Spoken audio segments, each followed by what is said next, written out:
ਜੱਜ ਦਾ ਵਿਚਾਰ।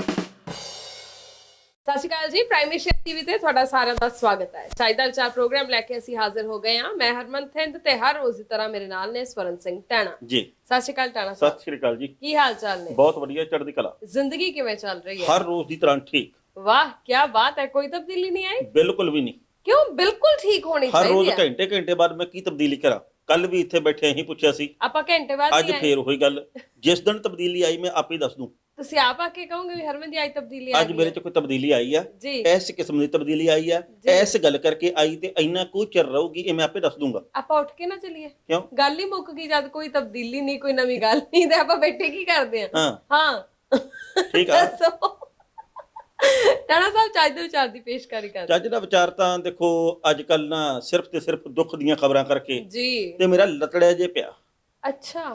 ਐ ਬਿਲਕੁਲ ਨਾ ਵਿਚਾਰਾ ਬਰੁੰਡਿਆ ਜੇ ਪਿਆ। ਹੂੰ ਹੁਣ ਚੱਜ ਦਾ ਵਿਚਾਰ ਵੀ ਜਦੋਂ ਅਸੀਂ ਸਾਂਝਾ ਕਰਦੇ ਆ ਤਾਂ ਬਸ ਦਿਲ ਦੇ ਵਿੱਚੋਂ ਇੱਕੋ ਹੀ ਗੱਲ ਨਿਕਲਦੀ ਆ, ਹੂੰ ਮੂੰਹ ਦੇ ਵਿੱਚੋਂ ਇਹੀ ਸ਼ਬਦ ਨਿਕਲਦੇ ਆ ਕਿ ਸਾਰੇ ਜਾਣੇ ਆ ਜਿਹੜੇ ਤੰਦਰੁਸਤ ਰਹਿਣ, ਕਿਸੇ ਨੂੰ ਤੱਤੀ ਵਾਰ ਨਾ ਲੱਗੇ, ਜ਼ਿੰਦਗੀ ਜਿਹੜੀ ਪਹਿਲਾਂ ਵਾਂਗੂ ਲੀਹ ਦੇ ਉੱਤੇ ਆ ਜੇ, ਸਾਰਿਆਂ ਦੀ ਜ਼ਿੰਦਗੀ ਮੁੱਖ ਧਾਰਾ ਦੇ ਵਿੱਚ ਹੋਵੇ। ਇਹੀ ਚੱਜ ਦਾ ਵਿਚਾਰ ਆ, ਇਹੀ ਸਮਝਦਾਰੀ ਵਾਲੀ ਗੱਲ ਆ। ਤੇ ਇਹੀ ਜੇਕਰ ਸਾਰਾ ਕੁਝ ਹੋ ਜੇ, ਪਹਿਲਾਂ ਵਾਂਗ ਹੀ ਜ਼ਿੰਦਗੀ ਜਿਉਣੀ ਸ਼ੁਰੂ ਕਰ ਦਈਏ, ਉਹਦੇ ਵਰਗੀ ਰੀਸ ਕੋਈ ਨਹੀਂ। ਹੁਣ ਵੈਸੇ ਬਾਰ-ਬਾਰ ਟਾਣਾ ਸਾਹਿਬ ਘਰ ਦੇ ਵਿੱਚ ਬੈਠ ਕੇ ਮਨ ਦੇ ਵਿੱਚੋਂ ਇਹ ਗੱਲ ਨਹੀਂ ਉੱਠਦੀ ਵੀ ਪਤਾ ਨਹੀਂ ਕਦੋਂ ਸਭ ਕੁਝ ਠੀਕ ਹੋਊਗਾ, ਕਦੋਂ ਕਿੰਨਾ ਸਮਾਂ ਹੋਰ ਲੱਗੂਗਾ ਇਹ ਸਭ ਕੁਝ ਨੂੰ? ਕਿਉਂਕਿ ਹਰ ਰੋਜ਼ ਜਦੋਂ ਇਦਾਂ ਦੀਆਂ ਆਪਾਂ ਖਬਰਾਂ ਪੜ੍ਹਦੇ ਆ ਤਾਂ ਮਨ ਜਿਹੜਾ ਹੋਰ ਜ਼ਿਆਦਾ ਡਰ ਜਾਂਦਾ ਹੈ ਨਾ। ਇੱਕ ਤਾਂ ਜਦੋਂ ਤੁਸੀਂ ਆਪਣੇ ਪਿੰਡ ਖੇੜੇ ਤੋਂ ਦੂਰ ਬੈਠੇ ਹੁੰਦੇ ਹੋ ਤਾਂ ਤੁਹਾਨੂੰ ਜ਼ਿਆਦਾ ਚਿੰਤਾ ਉੱਥੋਂ ਦੀ ਸਤਾਉਂਦੀ ਹੈ ਵੀ ਪਤਾ ਨਹੀਂ ਉੱਥੇ ਕੀ ਚੱਲ ਰਿਹਾ ਹੋਊਗਾ। ਪੂਰੀ ਜਿਹੜੀ ਖਬਰ ਹੈ ਉਹ ਸਾਡੇ ਤੱਕ ਪਹੁੰਚ ਵੀ ਰਹੀ ਹੈ ਜਾਂ ਨਹੀਂ ਪਹੁੰਚ ਰਹੀ ਹੈ, ਕੀ ਸੱਚੀਆਂ ਖਬਰਾਂ ਆ ਰਹੀਆਂ ਨੇ ਜਾਂ ਨਹੀਂ। ਸੋ ਇਹਨਾਂ ਗੱਲਾਂ ਨੂੰ ਲੈ ਕੇ ਮਨ ਬਹੁਤ ਪਰੇਸ਼ਾਨ ਹੈ। ਬਿਲਕੁਲ ਤੁਹਾਡੀ ਗੱਲ ਸਹੀ ਹੈ, ਪਰ ਨਾ ਇਸ ਸੰਕਟ ਦੇ ਮੌਕੇ, ਇਸ ਮਹਾਮਾਰੀ ਦੇ ਮੌਕੇ ਕੁਝ ਕੁ ਨਵੀਆਂ ਗੱਲਾਂ ਜਿਹੜੀਆਂ ਉਹ ਸਾਹਮਣੇ ਆ ਰਹੀਆਂ, ਜਿਹੜੀਆਂ ਹਾਸੋਹੀਣੀਆਂ ਵੀ ਆ। ਕਿਵੇਂ ਗੱਲ ਕਿੱਥੇ ਜੁੜ ਜਾਂਦੀ ਹੈ ਜਾ ਕੇ, ਇਹਦਾ ਪ੍ਰਗਟਾਵਾ ਕਰਦਾ ਇੱਕ ਵਾਕਿਆ। ਮੀਆਂ ਬੀਵੀ ਆ ਜਿਹੜੇ ਜੀ, ਉਹ ਬੈਠੇ ਦੇਖ ਰਹੇ ਰਮਾਇਣ, ਤੇ ਰਾਮ ਜੀ ਦਾ ਤੇ ਰਾਵਣ ਦਾ ਯੁੱਧ ਛਿੜਿਆ ਹੋਇਆ ਜੀ। ਤੇ ਉਧਰੋਂ ਘਰ ਵਾਲਾ ਕਹਿੰਦਾ ਘਰ ਵਾਲੀ ਨੂੰ, ਕਹਿੰਦਾ ਭਗਵਾਨ ਨੇ ਆकर ਮੈਗੀ ਬਣਾ ਦੇ 2 ਪੈਕਟ ਜੀ। ਉਧਰੋਂ ਨਾਲ ਦੀ ਨਾਲ ਹੀ ਆਵਾਜ਼ ਆਉਂਦੀ ਹੈ, ਪ੍ਰਭੂ ਇਸकी नाभि में तीर मारिए, इस पर जानलेवा हमला कीजिए। घर वाला कहता नहीं, मैं आज मैगी आपे बना लूंगा। मतलब ये है भी केड़ी गल किथे जाके जुड़ गई जी। देखो ਬੰਦੇ ਦੇ ਨਾਲ ਐਦਾਂ ਵੀ ਹੋ ਜਾਂਦੀ ਆ, ਮੇਰੇ ਤੋਂ ਨੀਚੇ ਤੀਰ ਮਾਰੋ ਜਾ ਕੇ। ਟਾਣਾ ਸਾਹਿਬ ਕੀ ਹੋ ਗਿਆ ਤੁਹਾਨੂੰ? ਕਿਉਂ? ਕਿੱਦਾਂ ਦੀਆਂ ਗੱਲਾਂ ਸੁਣਾਉਣ ਲੱਗ ਗਏ ਹੋ ਬੈਠ ਕੇ, ਤੇ ਕਿੱਦਾਂ ਦੀਆਂ ਗੱਲਾਂ ਤੁਸੀਂ ਸੁਣਦੇ ਹੋ ਤੇ ਪੜ੍ਹਦੇ ਹੋ? ਅੱਜ ਕੱਲ੍ਹ ਤੇ ਚੰਗੇ ਭਲੇ ਹੁੰਦੇ ਸੀ। ਨਹੀਂ, ਮੈਨੂੰ ਹੁਣ ਕੀ ਹੋਇਆ, ਕਿਤਾਬਾਂ ਪੜ੍ਹਨ ਵਾਲੇ ਲੋਕ ਜਿਹੜੇ ਸਿਆਣੀਆਂ ਗੱਲਾਂ ਸਦਾ ਕਰਦੇ। ਜੇ ਟੀਵੀ ਦੇ ਉੱਤੇ ਕੋਈ ਚੀਜ਼ ਨਜ਼ਰ ਪੈ ਜੇ ਜੀ ਤੇ ਬੰਦਾ ਪਰੇ ਡੁੱਬੂ ਕਰ ਲੇ। ਨਹੀਂ ਬਿਲਕੁਲ ਨਾ ਕਰ ਲੇ। ਜਿਸ ਤਰੀਕੇ ਦੇ ਨਾਲ ਲੋਕਡਾਊਨ ਤਾਲਾਬੰਦੀ ਅੱਗੇ ਤੋਂ ਅੱਗੇ ਵਧੀ ਜਾਂਦੀ ਆ, ਹੁਣ ਤਾਂ ਰਮਾਇਣ ਤੇ ਮਹਾਭਾਰਤੀ ਆ, ਮੈਨੂੰ ਇਉਂ ਲੱਗਦਾ ਵੀ ਅਲਫ ਲੈਲਾ ਵੀ ਸ਼ੁਰੂ ਹੋਊਗੀ। ਵਾਕਈ। ਪਰ ਜਿਵੇਂ ਵੀ ਹੈ, ਘੱਟੋ ਘੱਟ ਸਾਨੂੰ ਆਪਣਾ ਬਚਪਨ ਦੁਬਾਰਾ ਜਿਉਣ ਦਾ ਮੌਕਾ ਮਿਲ ਰਿਹਾ ਹੈ ਨਾ। ਕਿਉਂਕਿ ਆਹ ਵਾਲੇ ਜਿਹੜੇ ਨਾਟਕ ਨੇ ਇਹ ਹੋਣ ਵਾਲੀ ਪੀੜ੍ਹੀ ਨੇ ਕਿੱਥੋਂ ਵੇਖਣੇ ਸੀ? ਆ ਸ਼ਕਤੀਮਾਨ ਵੀ ਨਹੀਂ ਸੀ ਵੇਖਣਾ, ਅਲਫ ਲੈਲਾ ਵੀ ਨਹੀਂ ਸੀ ਦੇਖਣਾ। ਇਹ ਰਮਾਇਣ ਮਹਾਭਾਰਤ ਨੂੰ ਲੈ ਕੇ ਸਾਡੇ ਅੰਦਰ ਕਿੰਨੀ ਉਤਸੁਕਤਾ ਹੁੰਦੀ ਸੀ, ਉਹਨਾਂ ਨੂੰ ਇਹ ਕਦੇ ਸਮਝ ਹੀ ਨਹੀਂ ਸੀ ਆਉਣੀ, ਹੈ ਨਾ। ਉਹਨਾਂ ਨੂੰ ਪਤਾ ਹੀ ਨਹੀਂ ਸੀ। ਹੁਣ ਵਾਲੇ ਤਾਂ ਜਿਹੜੇ ਨਿਆਣੇ ਆ ਨਾ, ਉਹ ਕਾਰਟੂਨਾਂ ਦੇ ਵਿੱਚ ਗਵਾਚੇ ਹੋਏ ਆ। ਜਿਹੜੀਆਂ ਬੀਬੀਆਂ ਉਹ ਸਾਸ ਵੀ ਕभी ਬਹੂ ਥੀ, ਨਾਗਣ ਫਲਾਗਣ ਢੀਗਣ, ਇਦਾਂ ਦੇ ਚੱਕਰ ਹੈਗੇ ਆ।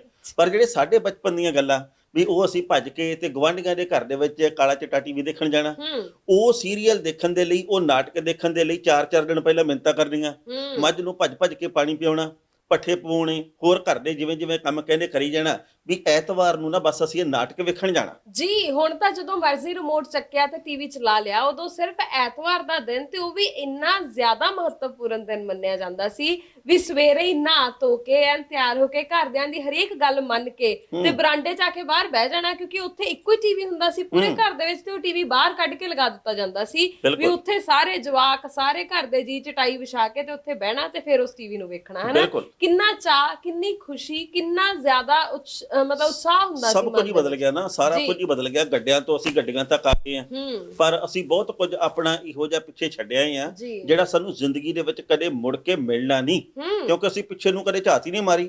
ਆ ਤਾਂ ਹੁਣ ਤੰਗੀ ਜੀ ਵਾਲਾ ਸਮਾਂ ਆਇਆ ਤੇ ਚੰਦਰਕਾਂਤ ਤਾਂ ਫੇਰ ਆ ਗਈ ਆ, ਨਹੀਂ ਤਾਂ ਕੰਮ ਔਖਾ ਸੀ। ਬਿਲਕੁਲ ਸਹੀ ਗੱਲ ਹੈ ਟਾਣਾ ਸਾਹਿਬ। ਇਸ ਮੌਕੇ ਦੇ ਦੌਰਾਨ ਨਾ ਬਹੁਤ ਸਾਰੇ ਲੋਕਾਂ ਦੇ ਜਿਹੜੇ ਵਿਚਾਰ ਨੇ ਉਹ ਸੋਸ਼ਲ ਮੀਡੀਆ ਦੇ ਉੱਪਰ ਵੀ ਸਾਹਮਣੇ ਆ ਰਹੇ ਨੇ, ਜਿਹੜੇ ਕਿ ਮੈਨੂੰ ਲੱਗਦਾ ਵੀ ਜਿਹਨਾਂ ਚੋਂ ਕੁਝ ਹੱਦ ਤੱਕ ਕਈ ਸਹੀ ਵੀ ਹੁੰਦੇ ਨੇ।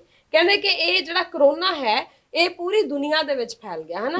ਜੇ ਕਿਤੇ ਇਕੱਲੇ ਭਾਰਤ ਦੇ ਵਿੱਚ ਫੈਲਿਆ ਹੁੰਦਾ ਤਾਂ ਹੁਣ ਨੂੰ ਜਿੰਨੇ ਅਮੀਰ-ਤਰੀਨ ਲੋਕ ਸੀ ਉਹਨਾਂ ਸਾਰਿਆਂ ਨੇ ਆਪਣੇ ਇਲਾਜ ਕਰਵਾਉਣ ਦੇ ਲਈ ਬਾਹਰਲੇ ਮੁਲਕਾਂ ਨੂੰ ਉਡਾਰੀ ਮਾਰ ਜਾਣੀ ਸੀ ਤੇ ਗਰੀਬ ਨੂੰ ਉੱਥੇ ਹੀ ਤੜਪਦਾ ਛੱਡ ਦੇਣਾ ਸੀ। ਬਿਲਕੁਲ ਤੁਹਾਡੀ ਗੱਲ 100% ਦੀ ਸਹੀ ਹੈ। ਹੁਣ ਕੋਈ ਵੀ ਆਪਣੀ ਖੰਘ ਦਾ ਇਲਾਜ ਕਰਾਉਣ ਦੇ ਲਈ, ਕੋਈ ਰੀੜ੍ਹ ਦੀ ਹੱਡੀ ਦਾ ਇਲਾਜ ਕਰਾਉਣ ਦੇ ਲਈ, ਕੋਈ ਆਪਣੇ ਹੋਰ ਇਲਾਜ ਕਰਵਾਉਣ ਦੇ ਲਈ ਬਾਹਰ ਨੂੰ ਜਾਂਦਾ ਵੇਖਿਆ ਨਹੀਂ ਨਾ ਸੁਣਿਆ। ਤੁਸੀਂ ਰੀੜ੍ਹ ਦੀ ਹੱਡੀ ਦੀ ਗੱਲ, ਖੰਘ ਦੀ ਗੱਲ ਕੀਤੀ ਆ, ਮੈਨੂੰ ਇੱਕ ਹੋਰ ਗੱਲ ਚੇਤੇ ਆ ਗਈ। ਓਕੇ। ਇੱਕ ਨਾ ਜਾਣਕਾਰ ਆ, ਉਹਨੇ ਪਿਛਲੇ ਦਿਨੀ ਫੇਸਬੁੱਕ ਦੇ ਉੱਤੇ ਪਾਈ ਪੋਸਟ ਜੀ। ਉਹ ਕਹਿੰਦਾ ਵੀ ਮੈਨੂੰ ਘਰ ਵਾਲੀ ਜਦੋਂ ਕਹਿੰਦੀ ਹੈ ਨਾ ਵੀ ਹੁਣ ਤੂੰ ਗੰਢੇ ਚੀਰ ਲਾ ਜੀ, ਹੁਣ ਤੂੰ ਤੁੜਕਾ ਲਾ ਲਾ, ਹੁਣ ਤੂੰ ਆਟਾ ਗੁਨਾਉਣ ਦੇ ਵਿੱਚ ਮੇਰਾ ਸਾਥ ਦੇ ਦੇ, ਤੂੰ ਆਟਾ ਛਾਣ ਦੇ, ਕਹਿੰਦਾ ਮੈਂ ਬਹਾਨਾ ਜਿਹਾ ਬਣਾ ਦਿੰਦਾ ਹੈ। ਖੰਘ ਜੀ ਆਉਂਦੀ ਆ। ਅੱਛਾ। ਉਹ ਕਹਿੰਦਾ ਮੈਂ ਮਾੜਾ ਜਿਹਾ ਗੇਟ ਤੱਕ ਜਾ ਕੇ ਆਇਆ ਸੀ, 2 ਸਾਥੀਆਂ ਨੂੰ ਮਿਲਿਆ ਸੀ, ਆਉਣ ਸਾਰੀ ਖੰਘ ਜੀ ਲੱਗ ਗਈ। ਕਹਿੰਦਾ ਘਰ ਵਾਲੀ ਨਾਲ ਦੀ ਨਾਲ ਕਹਿ ਦਿੰਦੀ ਆ ਉਧਰਲੇ ਕਮਰੇ ਦੇ ਵਿੱਚ ਜਾਓ, ਅੰਦਰ ਬੈਠੇ ਰਹਿਣਾ, ਬਾਹਰ ਨਹੀਂ ਨਿਕਲਣਾ। ਵਾਕਈ ਤਰ੍ਹਾਂ ਚਤਰਾਈਆਂ ਕਈਆਂ ਦੀਆਂ ਜੀ। ਪਰ ਇਹ ਚਤਰਾਈਆਂ ਜਿਹੜੀਆਂ ਇਹ ਖਬਰਾਂ ਦੇ ਵਿੱਚ ਵੀ ਤਾਂ ਸਾਹਮਣੇ ਆਉਂਦੀਆਂ ਨੇ। ਲੋਕ ਕਿਹੋ ਜੀਆਂ ਛਾਤਰੀਆਂ ਮਾਰਦੇ ਨੇ, ਖਾਸ ਤੌਰ ਤੇ ਉਹ ਲੋਕ ਜਿਨ੍ਹਾਂ ਦੀਆਂ ਚੰਗੀਆਂ ਤਨਖਾਹਾਂ ਨੇ, ਜਿਹੜੇ ਚੰਗੇ ਅਹੁਦਿਆਂ ਦੇ ਉੱਪਰ ਨੇ, ਪਰ ਜਦੋਂ ਉਹ ਚਤਰਾਈਆਂ ਮਾਰਦੇ ਨੇ ਤਾਂ ਫਸ ਵੀ ਜਾਂਦੇ ਨੇ ਕਈ ਵਾਰ। ਇੱਕ ਤੁਹਾਡੀ ਜਾਣਕਾਰੀ 'ਚ ਵਾਧਾ ਕਰਾਂ ਜੀ, ਇਹਨਾਂ ਨੂੰ ਚਤਰਾਈਆਂ ਨਹੀਂ ਚਵਲਾਂ ਕਹਿੰਦੇ ਆ। ਜਿਹੜੇ ਬੰਦੇ ਦੀ ਤਨਖਾਹ ਚੰਗੀ ਹੋਵੇ ਜੀ, ਉਸ ਤੋਂ ਬਾਅਦ ਉਹ ਫੇਰ ਵੀ 500 ਰੁਪਏ ਲਈ, 1000 ਲਈ, 2000 ਦੇ ਲਈ ਗਰੀਬ ਦੀ ਸੰਗੀ ਕੁੱਟੇ ਜੀ ਤੇ ਗਲਤ ਕੰਮ ਕਰੇ ਤੇ ਉਹਨੂੰ ਚਤਰਾਈਆਂ ਨਹੀਂ ਕਹਿੰਦੇ। ਚਤਰਾਈ ਕਿਸੇ ਚੰਗੀ ਗੱਲ ਦੇ ਲਈ ਹੋਵੇ ਤਾਂ ਆਪਾਂ ਕਹਿੰਦੇ ਆ ਵੀ ਹਾਂ ਠੀਕ ਆ, ਏਦਾਂ ਕਰ ਲੈਣਾ ਚਾਹੀਦਾ। ਪਰ ਜੇ ਕਿਸੇ ਦੀ ਸੰਗੀ ਕੁੱਟ ਕੇ ਤੇ ਆਪਦਾ ਬੋਝਾ ਭਾਰੀ ਕਰਨਾ, ਇਹ ਚ ਚਤਰਾਈ ਵਾਲੀ ਕਿਹੜੀ ਗੱਲ ਹੈ? ਇਹ ਖਬਰ ਜਿਹੜੀ ਤੁਸੀਂ ਪੁੱਛੀ ਆ, ਇਹ ਅਸਲ ਦੇ ਵਿੱਚ ਹੁਸ਼ਿਆਰਪੁਰ ਦੇ ਨਾਲ ਸੰਬੰਧਿਤ ਹੈ। ਇੱਥੇ ਨਾਕਾ ਲੱਗਾ ਹੋਇਆ, ਇੱਕ ਫਲਾਂ ਦਾ ਵਪਾਰੀ ਆ ਜਿਹਦਾ ਗੋਦਾਮ ਵੀ ਆ, ਜਿਹਦਾ ਫਲਾਂ ਦਾ ਅੱਗੇ ਤੋਂ ਅੱਗੇ ਕਾਰੋਬਾਰ ਪਹੁੰਚਾਉਣ ਦਾ ਹੈਗਾ, ਤੇ ਉਹ ਉੱਥੋਂ ਕਾਰ ਲੈ ਕੇ ਜਾ ਰਿਹਾ ਤੇ ਉਹਨੂੰ ਨਾਕੇ ਤੇ ਰੋਕਿਆ ਜੀ। ਤੇ ਉਹ ਕਹਿੰਦਾ ਜੀ ਮੇਰੇ ਕੋਲ ਇੱਕ ਕਰਫਿਊ ਪਾਸ ਹੈਗਾ। ਉਹ ਕਹਿੰਦੇ ਵੀ ਤੇਰੀ ਤਾਂ ਮਿਆਦ ਨਿਕਲ ਗਈ ਆ। ਉਹ ਕਹਿੰਦਾ ਜੀ ਪ੍ਰਸ਼ਾਸਨ ਨੇ ਇਹਨੂੰ 3 ਮਈ ਤੱਕ ਰੀਨਿਊ ਕਰ ਦਿੱਤਾ ਤੇ ਮੈਨੂੰ ਜਾਣ ਦਿਓ। ਉਹਨਾਂ ਨੇ ਉਹਦਾ ਵਿਜ਼ਿਟਿੰਗ ਕਾਰਡ ਲੈ ਲਿਆ, ਉਹਨਾਂ ਨੇ ਉਹਦਾ ਫੋਨ ਨੰਬਰ ਲੈ ਲਿਆ, ਸਾਰਾ ਕੁਝ ਲਿਖ ਕੇ ਤੇ ਉਹਨੂੰ ਜਾਣ ਦਿੱਤਾ ਜੀ। ਕੁਝ ਕੁ ਘੰਟਿਆਂ ਬਾਅਦ ਇੱਕ ਥਾਣੇਦਾਰ ਆ ਜਿਹੜਾ, ਉਹ ਉਹਨਾਂ ਦੇ ਗੋਦਾਮ ਦੇ ਵਿੱਚ ਗਿਆ, ਜਾ ਕੇ ਕਹਿੰਦਾ ਵੀ ਹਾਂ ਕੋਈ ਸੇਵਾ ਪਾਣੀ ਦਿਓ। ਹਾਂ। ਉਹ ਜਿਹੜਾ ਮੁੰਡਾ ਉੱਥੇ ਕੰਮ ਕਰਦਾ, ਉਹਨੇ ਮਾਲਕ ਦੇ ਨਾਲ ਫੋਨ ਤੇ ਗੱਲ ਕਰਵਾਈ। ਹੁਣ ਇਹ ਨਹੀਂ ਪਤਾ ਸੀਗਾ ਇਸ ਥਾਣੇਦਾਰ ਨੂੰ ਵੀ ਜਿਹਦੇ ਨਾਲ ਮੇਰੀ ਗੱਲ ਕਰਵਾਈ ਮਾਲਕ ਦੇ ਨਾਲ, ਉਹਦੇ ਫੋਨ ਦੇ ਉੱਤੇ ਰਿਕਾਰਡਿੰਗ ਹੁੰਦੀ ਹੈ। ਅੱਛਾ ਜੀ। ਉਹਨੂੰ ਕਹਿੰਦਾ ਜੀ ਕੋਈ ਦਿਓ ਸੇਵਾ ਪਾਣੀ, ਫਿਰ ਆਪਾਂ ਉਹੀ ਆ ਜਿਹਨਾਂ ਨੇ ਤੁਹਾਨੂੰ ਕਾਰ ਲੰਘਣ ਦਿੱਤੀ ਸੀ, ਤੁਹਾਨੂੰ ਛੱਡਤਾ ਸੀਗਾ। ਉਹ ਕਹਿੰਦਾ ਮੇਰੀ ਮੁੰਡੇ ਨਾਲ ਗੱਲ ਕਰਾਓ। ਮੁੰਡੇ ਨਾਲ ਗੱਲ ਕਰਾਉਣਾ, ਉਹ ਕਹਿੰਦਾ ਇਹਨੂੰ ਕੇਲੇ ਕੂਲੇ ਦਿਓ ਜਿੰਨੇ ਦੇ ਸਕਦੇ ਆਪਾਂ, ਇਹ ਕੇਲੇ ਕੂਲੇ ਭਾਲਦੇ ਹੋਣੇ ਜਨਾਬ। ਉਹ ਕਹਿੰਦਾ ਵੀ ਹਾਂ ਮੈਂ ਤੁਹਾਨੂੰ ਕੇਲੇ ਲਿਆ ਕੇ ਦਿੰਦਾ। ਉਹਨਾਂ ਓਏ ਮੈਂ ਕੇਲੇ ਲੈਣਾ ਆ, ਅਸੀਂ 4 ਬੰਦੇ ਨਾਕੇ ਤੇ ਖੜੇ ਆ, ਅਸੀਂ ਭੁੱਖੇ ਆ, ਤੇ 2 ਦਰਜਨ ਲੈ ਲੈਂਦੇ, ਤੇ ਸਾਨੂੰ ਕਹਿੰਦਾ 2000 ਰੁਪਇਆ ਦਿਓ, 2 ਬੋਤਲਾਂ ਫੇਰ ਆਉਣਗੀਆਂ। ਉਹਨਾਂ ਨੇ ਜੀ 1000 ਰੁਪਇਆ ਦੇਤਾ। ਉਸ ਤੋਂ ਬਾਅਦ ਇਹਦੀ ਜਿਹੜੀ ਆ ਉੱਥੇ ਸੀਸੀਟੀਵੀ ਕੈਮਰਾ ਲੱਗਾ, ਉਹਦੇ ਵਿੱਚ ਵੀਡੀਓ ਆ ਗਈ, ਆਡੀਓ ਕਲਿੱਪ ਦੀ ਪਹਿਲਾਂ ਹੈਗੀ ਆ। ਸੋ ਹੁਣ ਇਹਨੂੰ ਪਤਾ ਲੱਗਾ ਜੀ ਕਿ ਨੌਕਰੀ ਤੋਂ ਕੱਢ ਦਿੱਤਾ ਗਿਆ। ਇਹੋ ਜਿਹੇ ਵੀ ਕਰਤੂਤਾਂ ਕਰਨ ਵਾਲੇ ਆ, ਘੱਟੋ ਘੱਟ ਇਹਦੀ 60-70 ਹਜ਼ਾਰ ਰੁਪਇਆ ਤਨਖਾਹ ਹੋਊਗੀ ਤੇ ਹਾਲੇ ਵੀ ਲਾਲਾਂ ਸਿੱਟੀ ਜਾਂਦਾ ਕੇਲਿਆਂ ਦੇ ਨਾਂ ਦੇ ਉੱਤੇ। 1000-2000 ਰੁਪਏ ਦੇ ਉੱਪਰ, ਮਤਲਬ ਸ਼ਰਮ ਆਉਣੀ ਚਾਹੀਦੀ ਹੈ। 2000 ਮੰਗ ਕੇ 1000 ਰੁਪਇਆ ਗਿਣ ਕੇ ਲੈ ਗਿਆ ਤੇ ਕੇਲਿਆਂ ਤੋਂ ਇਹਨੂੰ ਨਫ਼ਰਤ ਆ ਤੇ ਉਦਾਂ ਪੈਸੇ ਦੇ ਦਿਓ ਤੇ ਫਿਰ ਇਹਦਾ ਢਿੱਡ ਨਹੀਂ ਭਰਦਾ। ਉਹਦਾ ਢਿੱਡ ਦੇਖ ਕੇ ਮੈਨੂੰ ਤੇ ਤਰਸ ਆਇਆ, ਸੱਚੀ ਜੀ ਕਰਦਾ ਵੀ ਰੰਦਾ ਲਾ ਕੇ ਉਹਨੂੰ ਪਤਲਾ ਕਰੀਏ। ਇਹਦੀ ਧੁੰਨੀ ਤੇ ਰੰਦਾ ਲਾਉਣ ਵਾਲਾ ਐਡਾ ਮੋਟਾ, ਮੈਂ ਕਿਹਾ ਪਤਾ ਨਹੀਂ ਕਿਵੇਂ ਸਕੂਟਰ ਤੇ ਪੂਰਾ ਆਉਂਦਾ ਹੋਣਾ। ਉਹ ਮੋਟਾ ਤਾਂ ਇਹੋ ਜਿਹੇ ਹੱਕ ਮਾਰ ਕੇ ਲੋਕਾਂ ਦਾ ਹੱਕ ਖਾ ਕੇ ਤੁਸੀਂ ਆਪਦੀ ਧੁੰਨੀ ਬਾਹਰ ਕੱਢੀ ਆ। ਸ਼ਰਮ ਕਰੋ ਤੁਸੀਂ। ਮੁੜ ਕੇ ਤੁਸੀਂ ਕਹਿੰਦੇ ਹੋ ਵੀ ਇਹਦੀ ਸਰਜਰੀ ਕਰਵਾ ਲੈਣੇ ਆ, ਫਿਰ ਪਤਲੇ ਹੋ ਜਾਣਗੇ। ਬਿਲਕੁਲ। ਤੇ ਵੱਡੀ ਗੱਲ ਇਹ ਆ ਵੀ ਤੁਸੀਂ ਸਾਰੀ ਪੰਜਾਬ ਪੁਲਿਸ ਦਾ ਅਕਸ ਕਿਵੇਂ ਖਰਾਬ ਕਰਦੇ। ਸੋ ਜੇਕਰ ਤੁਹਾਡੇ ਕੋਲੇ ਤਨਖਾਹਾਂ, ਤੁਸੀਂ ਏਦਾਂ ਲਾਲਾਂ ਸੱਟਦੇ ਫਿਰਦੇ ਆ, ਮੰਗਤਿਆਂ ਵਰਗੇ ਬਣੇ ਫਿਰਦੇ ਆ, ਸ਼ਰਮ ਕਰੋ ਤੁਸੀਂ। ਬਿਲਕੁਲ ਸਹੀ। ਹਰਮਨ ਜੀ ਤੁਹਾਨੂੰ ਬਹੁਤ ਬਹੁਤ ਮੁਬਾਰਕਾਂ। ਕਾਹਦੀਆਂ? ਪੰਜਾਬ ਚੋਂ ਕਰੋਨਾ ਖਤਮ ਹੋ ਗਿਆ। ਕੀ ਕਹਿ ਰਹੇ ਹੋ? ਸਮੱਸਿਆ ਮੁੱਕ ਗਈ ਹੈ ਪੰਜਾਬ ਦੇ ਵਿੱਚ, ਭੋਰਾ ਕਰੋਨਾ ਨਹੀਂ ਰਿਹਾ। ਹਰ ਬੰਦਾ 9/9 ਆ। ਹੁਣ ਜਿਹੜੀ ਲੜੀ ਆ ਉਹ ਟੁੱਟ ਚੁੱਕੀ ਆ। ਹੁਣ ਬਸ ਬੇਫਿਕਰ ਹੋ ਕੇ ਰਹਿਣਾ ਚਾਹੀਦਾ।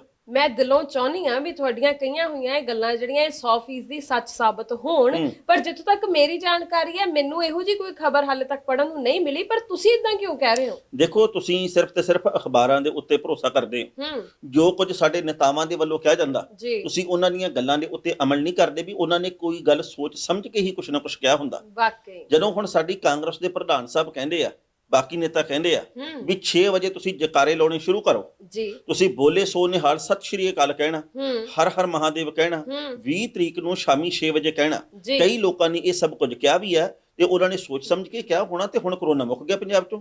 ਓ ਤੁਸੀਂ ਇਦਾਂ ਕਹਿ ਰਹੇ ਹੋ। ਹਾਂਜੀ। ਦੇਖੋ ਜੇ ਇਦਾਂ ਕਰੋਨਾ ਮੁੱਕਦਾ ਹੁੰਦਾ ਤਾਂ ਜਿੱਦਾਂ ਆਪਾਂ ਥਾਲੀਆਂ ਖੜਕਾਈਆਂ ਸੀ, ਜਿੱਦਣ ਆਪਾਂ ਮੋਮਬੱਤੀਆਂ ਜਗਾਈਆਂ ਸੀ, ਦੀਵੇ ਬਾਲੇ ਸੀ, ਪਟਾਕੇ ਚਲਾਏ ਸੀ, ਉਦੋਂ ਹੀ ਕਰੋਨਾ ਮੁੱਕ ਜਾਣਾ ਚਾਹੀਦਾ ਤੇ ਸੀ ਫਿਰ। ਇੱਕ ਮੇਰੀ ਹੋਰ ਬੇਨਤੀ ਹੈ, ਜਿਹੜੇ ਕਿ ਸਾਨੂੰ ਇਹ ਰਹਿਣ ਦਿੰਦੇ ਆ ਵੀ ਹੁਣ ਤੁਸੀਂ ਜਕਾਰਾ ਲਾ ਦਿਓ, ਹੁਣ ਤੁਸੀਂ ਤਾੜੀ ਵਜਾ ਦਿਓ, ਜੀ। ਹੁਣ ਤੁਸੀਂ ਥਾਲੀ ਖੜਕਾ ਦਿਓ, ਹੁਣ ਤੁਸੀਂ ਇਉਂ ਕਰ ਦਿਓ, ਹੁਣ ਤੁਸੀਂ ਇਉਂ ਕਰ ਦਿਓ। ਜਿਹੜੇ ਇਹ ਜਕਾਰੇ ਹੁੰਦੇ ਨਾ ਹਰਮਨ ਜੀ, ਇਹ ਜੰਗ ਜਿੱਤਣ ਤੋਂ ਬਾਅਦ ਲੱਗਦੇ ਆ। ਬਿਲਕੁਲ ਸਹੀ। ਜਦੋਂ ਤੁਸੀਂ ਡਿੱਗੇ ਪਏ ਹੋਵੋ, ਜਦੋਂ ਤੁਸੀਂ ਹਾਰ ਰਹੇ ਹੋਵੋ, ਜਦੋਂ ਤੁਹਾਡੀ ਸੈਨਾ ਮਰ ਰਹੀ ਹੋਵੇ, ਉਸ ਵਕਤ ਨਹੀਂ ਜਕਾਰੇ ਲੱਗਦੇ। ਆਪਾਂ ਜਕਾਰੇ ਲਾਵਾਂਗੇ ਪਰ ਜਦੋਂ ਇਹ ਜੰਗ ਜਿੱਤ ਲਈ। ਹਾਲ ਦੀ ਘੜੀ ਜਕਾਰੇ ਲਾਉਣ ਦੀ ਲੋੜ ਆ ਜਿਹੜੀ, ਉਹ ਆਪਣੇ ਮਨ ਦੇ ਮੁਤਾਬਕ, ਧਾਰਮਿਕ ਆਸਥਾ ਦੇ ਮੁਤਾਬਕ ਤਾਂ ਭਾਵੇਂ ਲਾ ਲਓ, ਪਰ ਗੱਲ ਇਹ ਹੈ ਵੀ ਜਿਹੜੀਆਂ ਤਰਕੀਬਾਂ ਸਾਨੂੰ ਦੱਸਦੇ ਆ ਨਾ, ਇਹਦੇ ਨਾਲ ਕਰੋਨਾ ਨਹੀਂ ਭਜਦਾ। ਕਰੋਨਾ ਨਾ ਤਾਂ ਕਿਸੇ ਬੰਦੇ ਦਾ ਨਾਂ, ਨਾ ਕਿਸੇ ਪੰਛੀ ਦਾ ਨਾਂ, ਨਾ ਕਿਸੇ ਪਸ਼ੂ ਦਾ ਨਾਂ।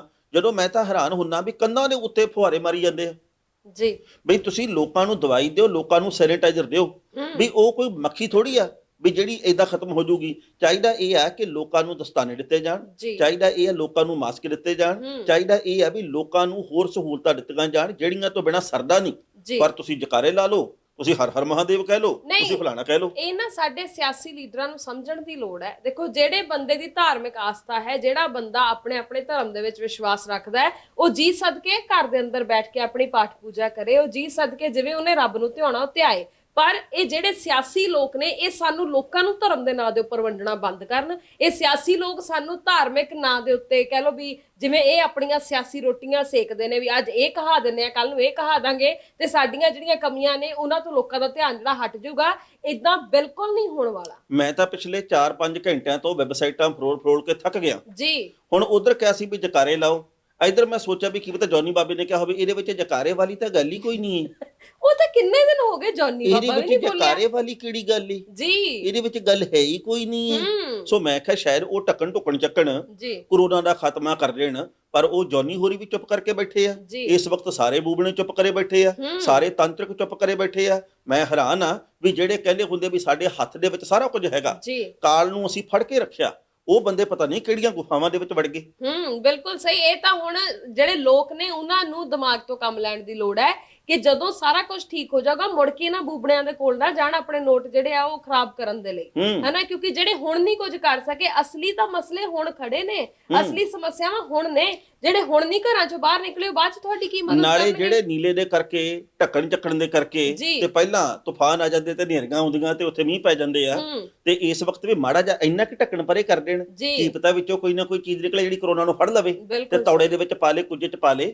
ਕੁਛ ਨਾ ਕੁਛ ਕਰਨਾ ਚਾਹੀਦਾ। ਹਰ ਰੋਜ਼ ਖਬਰਾਂ ਵੱਧ ਰਹੀਆਂ ਨੇ, ਹਰ ਰੋਜ਼ ਕੇਸਿਸ ਜਿਹੜੇ ਨੇ ਉਹ ਵੱਧ ਰਹੇ ਨੇ, ਹਰ ਰੋਜ਼ ਇਹੋ ਜਿਹੇ ਮਾਮਲੇ ਹੋਰ ਸਾਹਮਣੇ ਆ ਰਹੇ ਨੇ ਜਿਹਦੇ ਵਿੱਚ ਕਰੋਨਾ ਦੇ ਜਿਹੜੇ ਪੇਸ਼ੈਂਟਸ ਨੇ ਉਹਨਾਂ ਦੀ ਗਿਣਤੀ 'ਚ ਵਾਧਾ ਹੋ ਰਿਹਾ ਹੈ। ਸੋ ਸੰਜੀਦਾ ਹੋ ਕੇ ਸੋਚੋ, ਇਦਾਂ ਕੁਝ ਵੀ ਕਰਨ ਦੇ ਨਾਲ ਕਰੋਨਾ ਜਿਹੜਾ ਉਹ ਨਹੀਂ ਮੁੱਕਣਾ। ਅਸਲ ਦੇ ਵਿੱਚ ਸਾਵਧਾਨੀ ਵਰਤ ਕੇ ਹੀ ਕਰੋਨਾ ਦਾ ਖਾਤਮਾ ਹੋ ਸਕਦਾ ਹੈ। ਆਪਣੇ ਮਨੋਬਲ ਨੂੰ ਤਕੜਾ ਕਰਕੇ ਜੀ ਤੁਸੀਂ ਇਸ ਕਰੋਨਾ ਦੇ ਉੱਤੇ ਜਿੱਤ ਹਾਸਲ ਕਰ ਸਕਦੇ ਹੋ। ਬਿਲਕੁਲ ਸਹੀ। ਜੇਕਰ ਤੁਹਾਡੀ ਪਾਚਨ ਪ੍ਰਕਿਰਿਆ, ਪਾਚਨ ਸ਼ਕਤੀ ਤੰਦਰੁਸਤ ਹੈ, ਜਿਹਨੂੰ ਇਮਿਊਨਿਟੀ ਸਿਸਟਮ ਕਹਿੰਦੇ ਆ, ਤਾਂ ਫਿਰ ਤੁਸੀਂ ਕਰੋਨਾ ਨੂੰ ਢਾ ਸਕਦੇ ਹੋ। ਨਹੀਂ ਤਾਂ ਕਰੋਨਾ ਨੇ ਤਾਂ ਤੁਹਾਨੂੰ ਢਾ ਹੀ ਲਿਆ, ਇਹ ਤੁਸੀਂ ਸਮਝ ਕੇ ਰਹੋ। ਬਿਲਕੁਲ। ਦੂਜੀ ਗੱਲ ਇਹ ਆ ਕਿ ਜਲੰਧਰ ਦੇ ਸਿਵਲ ਹਸਪਤਾਲ ਦੇ ਵਿੱਚੋਂ ਭੰਗੜੇ ਵਾਲੀਆਂ ਖਬਰਾਂ ਆਈਆਂ ਜੀ। ਉੱਥੇ ਸਿਵਲ ਹਸਪਤਾਲ ਦੇ ਟਰਾਮਾ ਸੈਂਟਰ ਦੇ ਵਿੱਚ 10-12 ਜਿਹੜੇ ਉਹ ਕਰੋਨਾ ਪੀੜਤ ਲਿਆਂਦੇ ਗਏ ਆ ਜੀ। ਤੇ ਉਹ ਜਦੋਂ ਹੁਣ ਉੱਥੇ ਦਾਖਲ ਆ ਤੇ ਫਿਰ ਉਹਨਾਂ ਦੇ ਚਿਹਰੇ ਦੇ ਉੱਤੇ ਮਾਯੂਸੀ ਆ, ਉਹਨਾਂ ਨੂੰ ਬਹੁਤ ਸਾਰਾ ਮਾਨਸਿਕ ਤਣਾਅ।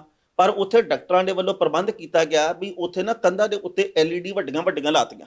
ਉੱਥੇ 1 ਘੰਟਾ ਪੰਜਾਬੀ ਗਾਣੇ ਚੱਲੇ ਆ। ਤੇਰੀ ਹਾਂ ਦੀ ਖੁਸ਼ੀ ਚ ਕੀਤੀ ਪਾਰਟੀ ਨਹੀਂ ਹਾਲੇ ਤੱਕ ਚੱਲੀ ਜਾਂਦੀ ਆ, ਅਸੀਂ ਜਿੱਤਾਂਗੇ ਜ਼ਰੂਰ ਜਾਰੀ ਜੰਗ ਰੱਖਿਓ। ਤੇ ਬਹੁਤ ਸਾਰੇ ਇਹੋ ਜਿਹੇ ਗਾਣੇ ਗਾਏ ਆ ਜਿਹਦੇ ਤੋਂ ਬਾਅਦ ਜਿਹੜੇ ਬੈੱਡ ਦੇ ਉੱਤੇ ਬੈਠੇ ਹੋਏ ਜਿਹਨਾਂ ਨੇ ਮਾਸਕ ਪਹਿਨੇ ਮਰੀਜ਼ਾਂ ਨੇ, ਉਹ ਭੰਗੜਾ ਪਾਉਂਦੇ ਸੀ ਉੱਥੇ। ਦੇਖੋ ਇਹ ਮੈਨੂੰ ਇੱਕ ਚੰਗੀ ਪਹਿਲ ਲੱਗੀ ਟਾਣਾ ਸਾਹਿਬ, ਕਿਉਂਕਿ ਨਾ ਜਿਹੜੀ ਤੁਹਾਡੇ ਅੰਦਰ ਦੀ ਇੱਕ ਸਕਾਰਾਤਮਕਤਾ ਹੈ, ਜਿਹੜੀ ਪੋਜ਼ਿਟਿਵਿਟੀ ਹੈ, ਉਹ ਵੀ ਤੁਹਾਨੂੰ ਬਹੁਤ ਕੁਝ ਦੇ ਜਾਂਦੀ ਹੈ, ਹਨਾ। ਵੀ ਤੁਸੀਂ ਰੋਗ ਨਾਲ ਕਿਵੇਂ ਲੜਨਾ ਹੈ, ਇਹ ਵੀ ਤੁਹਾਨੂੰ ਕਿਤੇ ਨਾ ਕਿਤੇ ਪੋਜ਼ਿਟਿਵਿਟੀ ਤੋਂ ਮਿਲਦਾ ਹੈ। ਸੋ ਜੇਕਰ ਉਹ ਲੋਕ ਜਿਹੜੇ ਇਸ ਵੇਲੇ ਮਾਯੂਸ, ਇਸ ਰੋਗ ਦੇ ਝੰਬੇ ਹੋਏ ਬੈਠੇ ਨੇ ਹਸਪਤਾਲਾਂ ਦੇ ਵਿੱਚ, ਕਿਉਂਕਿ ਜਿੰਨੀ ਚਿੰਤਾ ਕਰੋਗੇ ਉਨਾ ਜ਼ਿਆਦਾ ਇਹ ਰੋਗ ਤੁਹਾਨੂੰ ਸਤਾਊਗਾ। ਇਹੀ ਨਹੀਂ, ਹੋਰ ਵੀ ਜੇਕਰ ਕੋਈ ਰੋਗ ਹੈ, ਜਿੰਨੀ ਚਿੰਤਾ ਕਰੋਗੇ ਉਨਾ ਜ਼ਿਆਦਾ ਉਹ ਰੋਗ ਤੁਹਾਨੂੰ ਤੰਗ ਕਰੂਗਾ। ਤੇ ਜੇ ਤੁਹਾਡਾ ਧਿਆਨ ਜਿਹੜਾ ਹੈ ਉਹ ਇਸ ਤਰੀਕੇ ਦੇ ਨਾਲ ਭਟਕਾ ਦਿੱਤਾ ਜਾਏ, ਡਾਇਵਰਟ ਕਰ ਦਿੱਤਾ ਜਾਵੇ, ਮਤਲਬ ਤੁਹਾਡੇ ਅੰਦਰ ਨਾ ਇੱਕ ਊਰਜਾ ਦਾ ਪਸਾਰਾ ਹੁੰਦਾ। ਜਦੋਂ ਤੁਸੀਂ ਗੀਤ ਸੰਗੀਤ ਨੂੰ ਸੁਣਦੇ ਆ, ਤੁਹਾਡੇ ਅੰਦਰ ਥੋੜੀ ਜਿਹੀ ਇੱਕ ਊਰਜਾ ਆ ਜਾਂਦੀ ਹੈ, ਤਾਕਤ ਆ ਜਾਂਦੀ ਹੈ ਚੰਗੇ ਸੰਗੀਤ ਦੇ ਕਰਕੇ, ਬਿਲਕੁਲ। ਜੇ ਚੰਗਾ ਹੋਵੇ ਤਾਂ। ਹਾਂ ਜੇ ਚੰਗਾ ਹੋਵੇ ਤਾਂ। ਸੋ ਉਹ ਸਾਰੇ ਲੋਕ ਬਹੁਤ ਜ਼ਿਆਦਾ ਖੁਸ਼ ਨਜ਼ਰ ਆਏ ਔਰ ਉਹਨਾਂ ਨੂੰ ਵੇਖ ਕੇ ਵਾਕਈ ਬਹੁਤ ਖੁਸ਼ੀ ਹੋਈ। ਹੁਣ ਮੇਰੀ ਇੱਕ ਹੋਰ ਵੀ ਸੋਚਣੀ ਆ ਵੀ ਜੇਕਰ ਏਦਾਂ ਬੰਦਾ ਪੀੜਤ ਹੋਵੇ ਕਿਸੇ ਵੀ ਰੋਗ ਤੋਂ ਤੇ ਉਹਦੇ ਮੂਹਰੇ ਗਾਣਾ ਚਲਾ ਦਈਏ ਵੀ ਅੱਜ ਫਿਰ ਕਿਹਦੇ ਨਾਲ ਖਹਿ ਕੇ ਆ ਗਿਆ ਤੇ ਚਿੱਟਾ ਕੁੜਤਾ ਲਵੇੜੀ ਬੈਠਾ ਖੂਨ ਨਾਲ ਵੇ, ਬੰਦਾ ਕਹੂਗਾ ਵੀ ਯਾਰ ਮੈਂ ਪਹਿਲਾਂ ਬੈੱਡ ਦੇ ਉੱਤੇ ਪਿਆ, ਮੈਂ ਅੰਦਰੋਂ ਪਹਿਲਾਂ ਟੁੱਟਿਆ ਪਿਆ, ਇਹ ਖੂਨ ਨਾਲ ਲਿਬੜਨ ਵਾਲੀ ਗੱਲ ਕਰੀ ਜਾਂਦੇ ਆ। ਬਿਲਕੁਲ ਸਹੀ, ਏਦਾਂ ਵੀ ਨਹੀਂ ਹੋਣਾ ਚਾਹੀਦਾ। ਨਹੀਂ, ਚੰਗੇ ਗਾਣੇ ਸੁਣੋ ਤੇ ਚੰਗੇ ਗਾਣੇ ਤੁਹਾਨੂੰ ਬਹੁਤ ਕੁਝ ਦੇ ਕੇ ਜਾਂਦੇ ਨੇ, ਹੈਨਾ। ਸੋ ਆਪਾਂ ਹੁਣ ਅਗਲੀ ਖਬਰ ਵੱਲ ਨੂੰ ਵਧੀਏ। ਟਾਣਾ ਸਾਹਿਬ ਕਹਿੰਦੇ ਬਿਹਾਰ ਦੇ ਵਿੱਚ ਜਿਹੜੇ ਬਿਹਾਰ ਦੇ ਐਜੂਕੇਸ਼ਨ ਮਿਨਿਸਟਰ ਨੇ, ਸਿੱਖਿਆ ਮੰਤਰੀ ਨੇ, ਉਹਨਾਂ ਦੇ ਜਿਹੜੇ ਪੀਏ ਸਾਹਿਬ, ਅੱਛਾ ਪੀਏ ਕੀ ਹੋਏ ਹੁਣ, ਜਿਹੜੇ ਉਹਨਾਂ ਦੇ ਇੰਚਾਰਜ ਨੇ ਜਾਂ ਉਹਨਾਂ ਦਾ ਕੰਮਕਾਜ ਦੇਖਦੇ ਨੇ ਜਾਂ ਉਹਨਾਂ ਦਾ ਪ੍ਰਬੰਧਕੀ ਕੰਮਕਾਜ ਸੰਭਾਲਦੇ ਨੇ, ਮੁੱਖ ਸਚਿਵ ਕਹਿ ਸਕਦੇ ਹਾਂ, ਉਹ ਸਕੱਤਰ ਹੁੰਦਾ, ਸਚਿਵ ਹਿੰਦੀ ਚ ਹੁੰਦਾ। ਉਹ ਅੱਛਾ ਚਲੋ ਜੋ ਵੀ ਹੈ। ਹਾਂ ਪਰ ਇਹ ਜਿਹੜੇ ਭਾਈ ਸਾਹਿਬ ਇਸ ਵੇਲੇ ਪੁਲਿਸ ਦੀ ਗ੍ਰਿਫਤ ਚ ਨੇ। ਅੱਛਾ ਜੀ। ਇਹਨਾਂ ਨੇ ਮਛਲੀ ਪਾਰਟੀ ਦਿੱਤੀ ਸੀ। ਮਛਲੀ ਪਾਰਟੀ, ਮਛਲੀ ਵੀ ਹਿੰਦੀ ਦੇ ਵਿੱਚ, ਤੁਸੀਂ ਮੱਛੀ ਪਾਰਟੀ ਕਹੋ। ਹੁਣ ਹੁੰਦੀ ਉੱਥੇ ਮਛਲੀ ਪਾਰਟੀ, ਮੈਂ ਕੀ ਕਰਾਂ। ਹਾਂ ਜੀ ਉੱਥੇ ਇਹ ਨਾ ਬਹੁਤ ਰਿਵਾਜ ਆ ਉੱਥੇ, ਜਿਹੜਾ ਕਹਿ ਲੋ ਭੋਜਨ ਹਨਾ, ਉਹ ਜਿਹੜੀ ਇੱਕ ਮਛਲੀ ਪਾਰਟੀ ਸਪੈਸ਼ਲ ਤੌਰ ਦੇ ਉੱਪਰ ਕਹਿ ਲੋ ਦਿੱਤੀ ਜਾਂਦੀ ਹੈ ਜਦੋਂ ਵੀ ਕੋਈ ਖਾਸ ਮੌਕਾ ਹੁੰਦਾ ਹੈ। ਇਹਨਾਂ ਦੇ ਘਰ ਦੀ ਸੀ ਕੀ ਕਹਿੰਦੇ ਹੁੰਦੇ ਆ, ਗ੍ਰਹਿ ਪ੍ਰਵੇਸ਼। ਅੱਛਾ, ਵੀ ਘਰ ਦੇ ਵਿੱਚ ਪ੍ਰਵੇਸ਼ ਕਰਨਾ ਸੀਗਾ, ਮਹੂਰਤ ਕਹਿ ਲੋ। ਹਾਂ ਮਹੂਰਤ ਸੀ ਇਹਨਾਂ ਦੇ ਘਰ ਦਾ, ਤੇ ਉੱਥੇ ਭਾਈ ਸਾਹਿਬ ਨੇ ਇੱਕ ਬਹੁਤ ਵੱਡਾ ਜਿਹੜਾ ਇਹ ਕਹਿ ਲੋ ਵੀ ਭੋਜਨ ਹੈ ਜਾਂ ਜਿਹੜੀ ਇਹ ਪਾਰਟੀ ਉਹ ਆਰਗੇਨਾਈਜ਼ ਕੀਤੀ, ਜਿਸ ਤੋਂ ਬਾਅਦ ਵਿੱਚ ਉੱਥੇ ਜਿਹੜੇ ਇਲਾਕੇ ਦੇ ਮੁੱਖ ਬੰਦੇ ਸੀ ਜਿਨ੍ਹਾਂ ਨੇ ਕਿਹਾ ਸੀ ਵੀ ਲਾਕਡਾਊਨ ਦੇ ਵਿੱਚ ਤੁਸੀਂ ਘਰੋਂ ਬਾਹਰ ਨਹੀਂ ਨਿਕਲਣੇ ਚਾਹੀਦੇ, ਜਿਨ੍ਹਾਂ ਨੇ ਕਿਹਾ ਸੀ ਇਕੱਠ ਨਹੀਂ ਹੋਣਾ ਚਾਹੀਦਾ, ਜਿਹੜੀਆਂ ਲਾਲਾਂ ਸਿੱਟੀਆਂ ਕਿ ਨਹੀਂ ਉਹਨਾਂ ਨੇ, ਦੱਸੋ ਮੈਨੂੰ। ਜੀ ਪੂਰੀਆਂ ਸਿੱਟੀਆਂ, ਸਾਰੇ ਉੱਥੇ ਪਹੁੰਚੇ ਨੇ ਜੀ। ਕਹਿੰਦੇ ਵੀ ਉੱਥੇ ਵੀ ਖੂਬ ਗਾਣੇ ਚੱਲੇ ਨੇ ਤੇ ਖੂਬ ਮੱਛੀ ਤੇ ਚੌਲਾਂ ਦੇ ਨਾਲ ਉਹਨਾਂ ਨੇ ਲੁਤਫ ਉਠਾਇਆ ਹੈ। ਦੇਖੋ ਪਹਿਲੀ ਗੱਲ ਤਾਂ ਇਹ ਆ ਵੀ ਇਹਨਾਂ ਲੋਕਾਂ ਨੇ ਸਰੀਰਕ ਦੂਰੀ ਦਾ, ਸੋਸ਼ਲ ਡਿਸਟੈਂਸਿੰਗ ਦਾ ਕੋਈ ਖਿਆਲ ਨਹੀਂ ਰੱਖਿਆ ਹੋਣਾ, ਮੈਨੂੰ ਇਸ ਗੱਲ ਦੀ ਪੂਰੀ ਆਸ ਹੈ। ਬਿਲਕੁਲ। ਦੂਜੀ ਗੱਲ ਇਹ ਹੈ ਵੀ ਮੱਛੀ ਦੀ ਖਾਤਰ ਤਾਂ ਲਾਲਾਂ ਪਤਾ ਨਹੀਂ ਕਿੱਥੋਂ ਤੱਕ ਗਈਆਂ ਹੋਣੀਆਂ। ਤੀਜੀ ਗੱਲ ਇਹ ਹੈ ਵੀ ਭਾਈ ਮੱਛੀ ਤਾਂ ਜੇ ਜਿਉਂਦੇ ਰਹੇ ਆਪਾਂ ਫੇਰ ਵੀ ਖਾ ਲਾਂਗੇ, ਇਹ ਨਾ ਹੋਵੇ ਕਰੋਨਾ ਆਪਾਂ ਨੂੰ ਖਾ ਜੇ। ਨਹੀਂ, ਸਭ ਤੋਂ ਵੱਡੀ ਚੀਜ਼ ਇਹ ਵੀ ਲੋਕਾਂ ਨੂੰ ਤੁਸੀਂ ਕਹਿੰਦੇ ਹੋ ਇਕੱਠੇ ਨਾ ਹੋਵੋ, ਲੋਕਾਂ ਨੂੰ ਤੁਸੀਂ ਕਹਿੰਦੇ ਹੋ ਬਾਹਰ ਨਾ ਨਿਕਲੋ, ਲੋਕਾਂ ਨੂੰ ਤੁਸੀਂ ਕਹਿੰਦੇ ਹੋ ਜੇ ਬਾਹਰ ਨਿਕਲੇ ਤਾਂ ਫੇਰ ਅਸੀਂ ਤੁਹਾਨੂੰ ਡਾਂਗਾ ਨਾਲ ਮਿਲਾਂਗੇ। ਆਪ ਤੁਸੀਂ ਕਿਸੇ ਦੇ ਵੀ ਘਰੇ ਕੁਝ ਵੀ ਹੋਵੇ ਤਾਂ ਸਭ ਫਟ ਇਕੱਠੇ ਹੋ ਜਾਂਦੇ ਹੋ। ਨਿਊਜ਼ੀਲੈਂਡ ਦੇ ਸਿਹਤ ਵਿਭਾਗ ਦੇ ਮੰਤਰੀ ਡੇਵਿਡ ਕਲਾਰਕ ਹੋਰੀ ਜੀ ਬੀਚ ਦੇ ਵੱਲ ਗਈ ਸੀ, ਉਹਨਾਂ ਨੇ ਤਾਂ ਕੋਈ ਕੁੰਡੀ ਵੀ ਨਹੀਂ ਪਾਈ ਸੀ, ਮੱਛੀ ਫੜੀ ਵੀ ਨਹੀਂ ਸੀ, ਉਹਨਾਂ ਦੇ ਉੱਤੇ ਤਾਂ ਕਾਰਵਾਈ ਹੋ ਗਈ। ਸਾਡੇ ਵਾਲੇ ਮੱਛੀ ਬਣਾ ਖਵਾਈ ਜਾਂਦੇ ਉਹਨੂੰ ਤਾਂ ਵੀ ਨਹੀਂ ਹੁੰਦੀ। ਬਿਲਕੁਲ ਸਹੀ, ਮਤਲਬ ਹੱਦ ਹੁੰਦੀ ਆ ਕਿਸੇ ਚੀਜ਼ ਦੀ। ਤੁਸੀਂ ਥੋੜਾ ਜਿਹਾ ਤਾਂ ਸੋਚੋ ਵੀ ਇਹ ਕੋਈ ਐਸੀ ਚੀਜ਼ ਤਾਂ ਹੈ ਨਹੀਂ ਵੀ ਜਿਹੜੀ ਅਮੀਰ ਬੰਦੇ ਨੂੰ ਇਹ ਬਿਮਾਰੀ ਹੋਊਗੀ ਨਹੀਂ, ਅਹੁਦੇ ਵਾਲੇ ਬੰਦੇ ਦੇ ਕੋਲੇ ਬਿਮਾਰੀ ਜਾਊਗੀ ਨਹੀਂ ਤੇ ਗਰੀਬਾਂ ਨੂੰ ਜ਼ਰੂਰ ਢਾਹ ਲਊਗੀ। ਥੋੜਾ ਜਿਹਾ ਦਿਮਾਗ ਤੋਂ ਕੰਮ ਲੈਣ ਦੀ ਲੋੜ ਹੈ। ਜੋ ਤੁਸੀਂ ਆਪ ਕਰਦੇ ਹੋ, ਲੋਕਾਂ ਨੇ ਤੁਹਾਡੇ ਹੀ ਨਕਸ਼ੇ ਕਦਮਾਂ ਦੇ ਉੱਪਰ ਤੁਰਨਾ ਹੈ, ਤੁਹਾਨੂੰ ਹੀ ਫੋਲੋ ਕਰਨਾ ਹੈ। ਬਿਲਕੁਲ। ਤੇ ਹੁਣ ਅਗਲੀਆਂ ਖਬਰਾਂ ਵੱਲ ਵਧੀਏ ਟਾਣਾ ਸਾਹਿਬ। ਬਿਲਕੁਲ ਜੀ, ਬਿਲਕੁਲ। ਵਧੋ ਮੈਨੂੰ ਕੋਈ ਇਤਰਾਜ਼ ਨਹੀਂ, ਮੈਨੂੰ ਤਾਂ ਆਪ ਨਹੀਂ ਹੈਗਾ, ਤੁਸੀਂ ਤਨਖਾਹ ਨਹੀਂ ਲੈਂਦੇ। ਚਲੋ ਮੈਂ ਉਹਨਾਂ ਮੁੱਖ ਗੱਲ ਦੇ ਉੱਤੇ, ਉਹ ਇਹ ਹੈ ਜੀ ਕਿ ਜਿਹੜੀ ਆਈ ਆ ਖਬਰ ਬਹੁਤ ਦੂਰੋਂ। ਅੱਛਾ, ਖਬਰ ਆਈ ਹੈ ਕਿ ਨਿਸ਼ਾ ਜਿੰਦਲ ਦੇ ਬਾਰੇ। ਕਿੰਨੀ ਕੁ ਦੂਰੋਂ? ਰਾਜਪੁਰੇ ਵੱਲੋਂ। ਅੱਛਾ ਜੀ। ਇੱਥੇ ਨਾ ਪਤਾ ਲੱਗਾ ਵੀ ਨਿਸ਼ਾ ਜਿੰਦਲ ਆ, ਉਹ ਨਿਸ਼ਾ ਜਿੰਦਲ ਬਾਹਲੀ ਭੈੜੀ ਆ। ਅੱਛਾ ਜੀ। ਇਹੋ ਜਿਹੀਆਂ ਪੋਸਟਾਂ ਪਾਉਂਦੀ ਆ ਆਪਦੀ ਫੇਸਬੁੱਕ ਦੇ ਉੱਤੇ ਵੀ ਫਿਰਕੂ ਭਾਵਨਾਵਾਂ ਨਾ ਜਿਹੜੀਆਂ ਉਹ ਭੜਕਾਈ ਜਾਂਦੀ ਆ। ਤੁਸੀਂ ਨਿਸ਼ਾ ਜਿੰਦਲ ਲੋਕਾਂ ਦੇ ਵਿੱਚ ਨਾ ਉਹ ਇੱਕ ਸਹਿਮ ਪੈਦਾ ਕਰਦੀ ਆ, ਲੋਕਾਂ ਨੂੰ ਲੜਾਉਣ ਦੀਆਂ ਕੋਸ਼ਿਸ਼ਾਂ ਕਰਦੀ ਆ, ਐਵੇਂ ਗਲਤ ਫਲਤ ਗੱਲਾਂ ਲਿਖ ਕੇ ਤੇ ਐਵੇਂ ਲੋਕਾਂ ਦੇ ਵਿੱਚ ਪ੍ਰਚਾਰ ਖੱਟਦੀ ਆ। ਤੇ ਇਸ ਨਿਸ਼ਾ ਜਿੰਦਲ ਨੂੰ ਫੜ ਲਿਆ ਪੁਲਿਸ ਨੇ। ਹੈ ਹਾਂਜੀ। ਕੌਣ ਆਏ ਨਿਸ਼ਾ ਜਿੰਦਲ? ਉਦਾਂ ਤਾਂ ਭਾਰਤ ਦੇ ਵਿੱਚ ਨਿਸ਼ਾ ਜਿੰਦਲ ਬਹੁਤ ਆ ਜਿਨ੍ਹਾਂ ਨੇ ਸਾਡੀ ਫੇਸਬੁੱਕ ਦੀ ਵੀ ਨਿਸ਼ਾ ਕਰਕੇ ਰੱਖੀ ਆ, ਪਰ ਇਹ ਰਵੀ ਆ ਜਿਹੜਾ ਕਿ ਨਿਸ਼ਾ ਜਿੰਦਲ ਬਣ ਕੇ ਨਾ ਤੇ ਇਹੋ ਜਿਹੀਆਂ ਅਬਲੀਆਂ ਟਬਲੀਆਂ ਮਾਰਦਾ ਸੀਗਾ। ਤੇ ਪੁਲਿਸ ਗਈ ਨਿਸ਼ਾ ਜਿੰਦਲ ਨੂੰ ਫੜਨ ਦੇ ਲਈ ਉਹਦੇ ਘਰ, ਤੇ ਉੱਥੇ ਬੋਦੇਵਾਈ ਜਾਵੇ ਇੱਕ ਰਵੀ ਨਾਂ ਦਾ ਬੰਦਾ। ਪੁਲਿਸ ਨੇ ਉਹਨੂੰ ਫੜ ਕੇ ਤੇ ਥਾਣੇ ਦੇ ਵਿੱਚ ਲਿਆਂਦਾ, ਤੇ ਥਾਣੇ ਦੇ ਵਿੱਚ ਹੀ ਉਹਦੇ ਕੋਲੋਂ ਇਹ ਲਿਖਵਾਇਆ ਉਹਦੇ ਫੇਸਬੁੱਕ ਖਾਤੇ ਦੇ ਉੱਤੇ ਕਿ ਮੈਂ ਰਵੀ ਖੁਦ ਹੀ ਨਿਸ਼ਾ ਜਿੰਦਲ ਸਾਂ, ਪੁਲਿਸ ਦੇ ਅੜਿੱਕੇ ਦੇ ਵਿੱਚ ਆਇਆ ਹਾਂ, ਇਦਾਂ ਦੀ ਕਰਤੂਤ ਤੁਸੀਂ ਨਾ ਕਰਿਓ।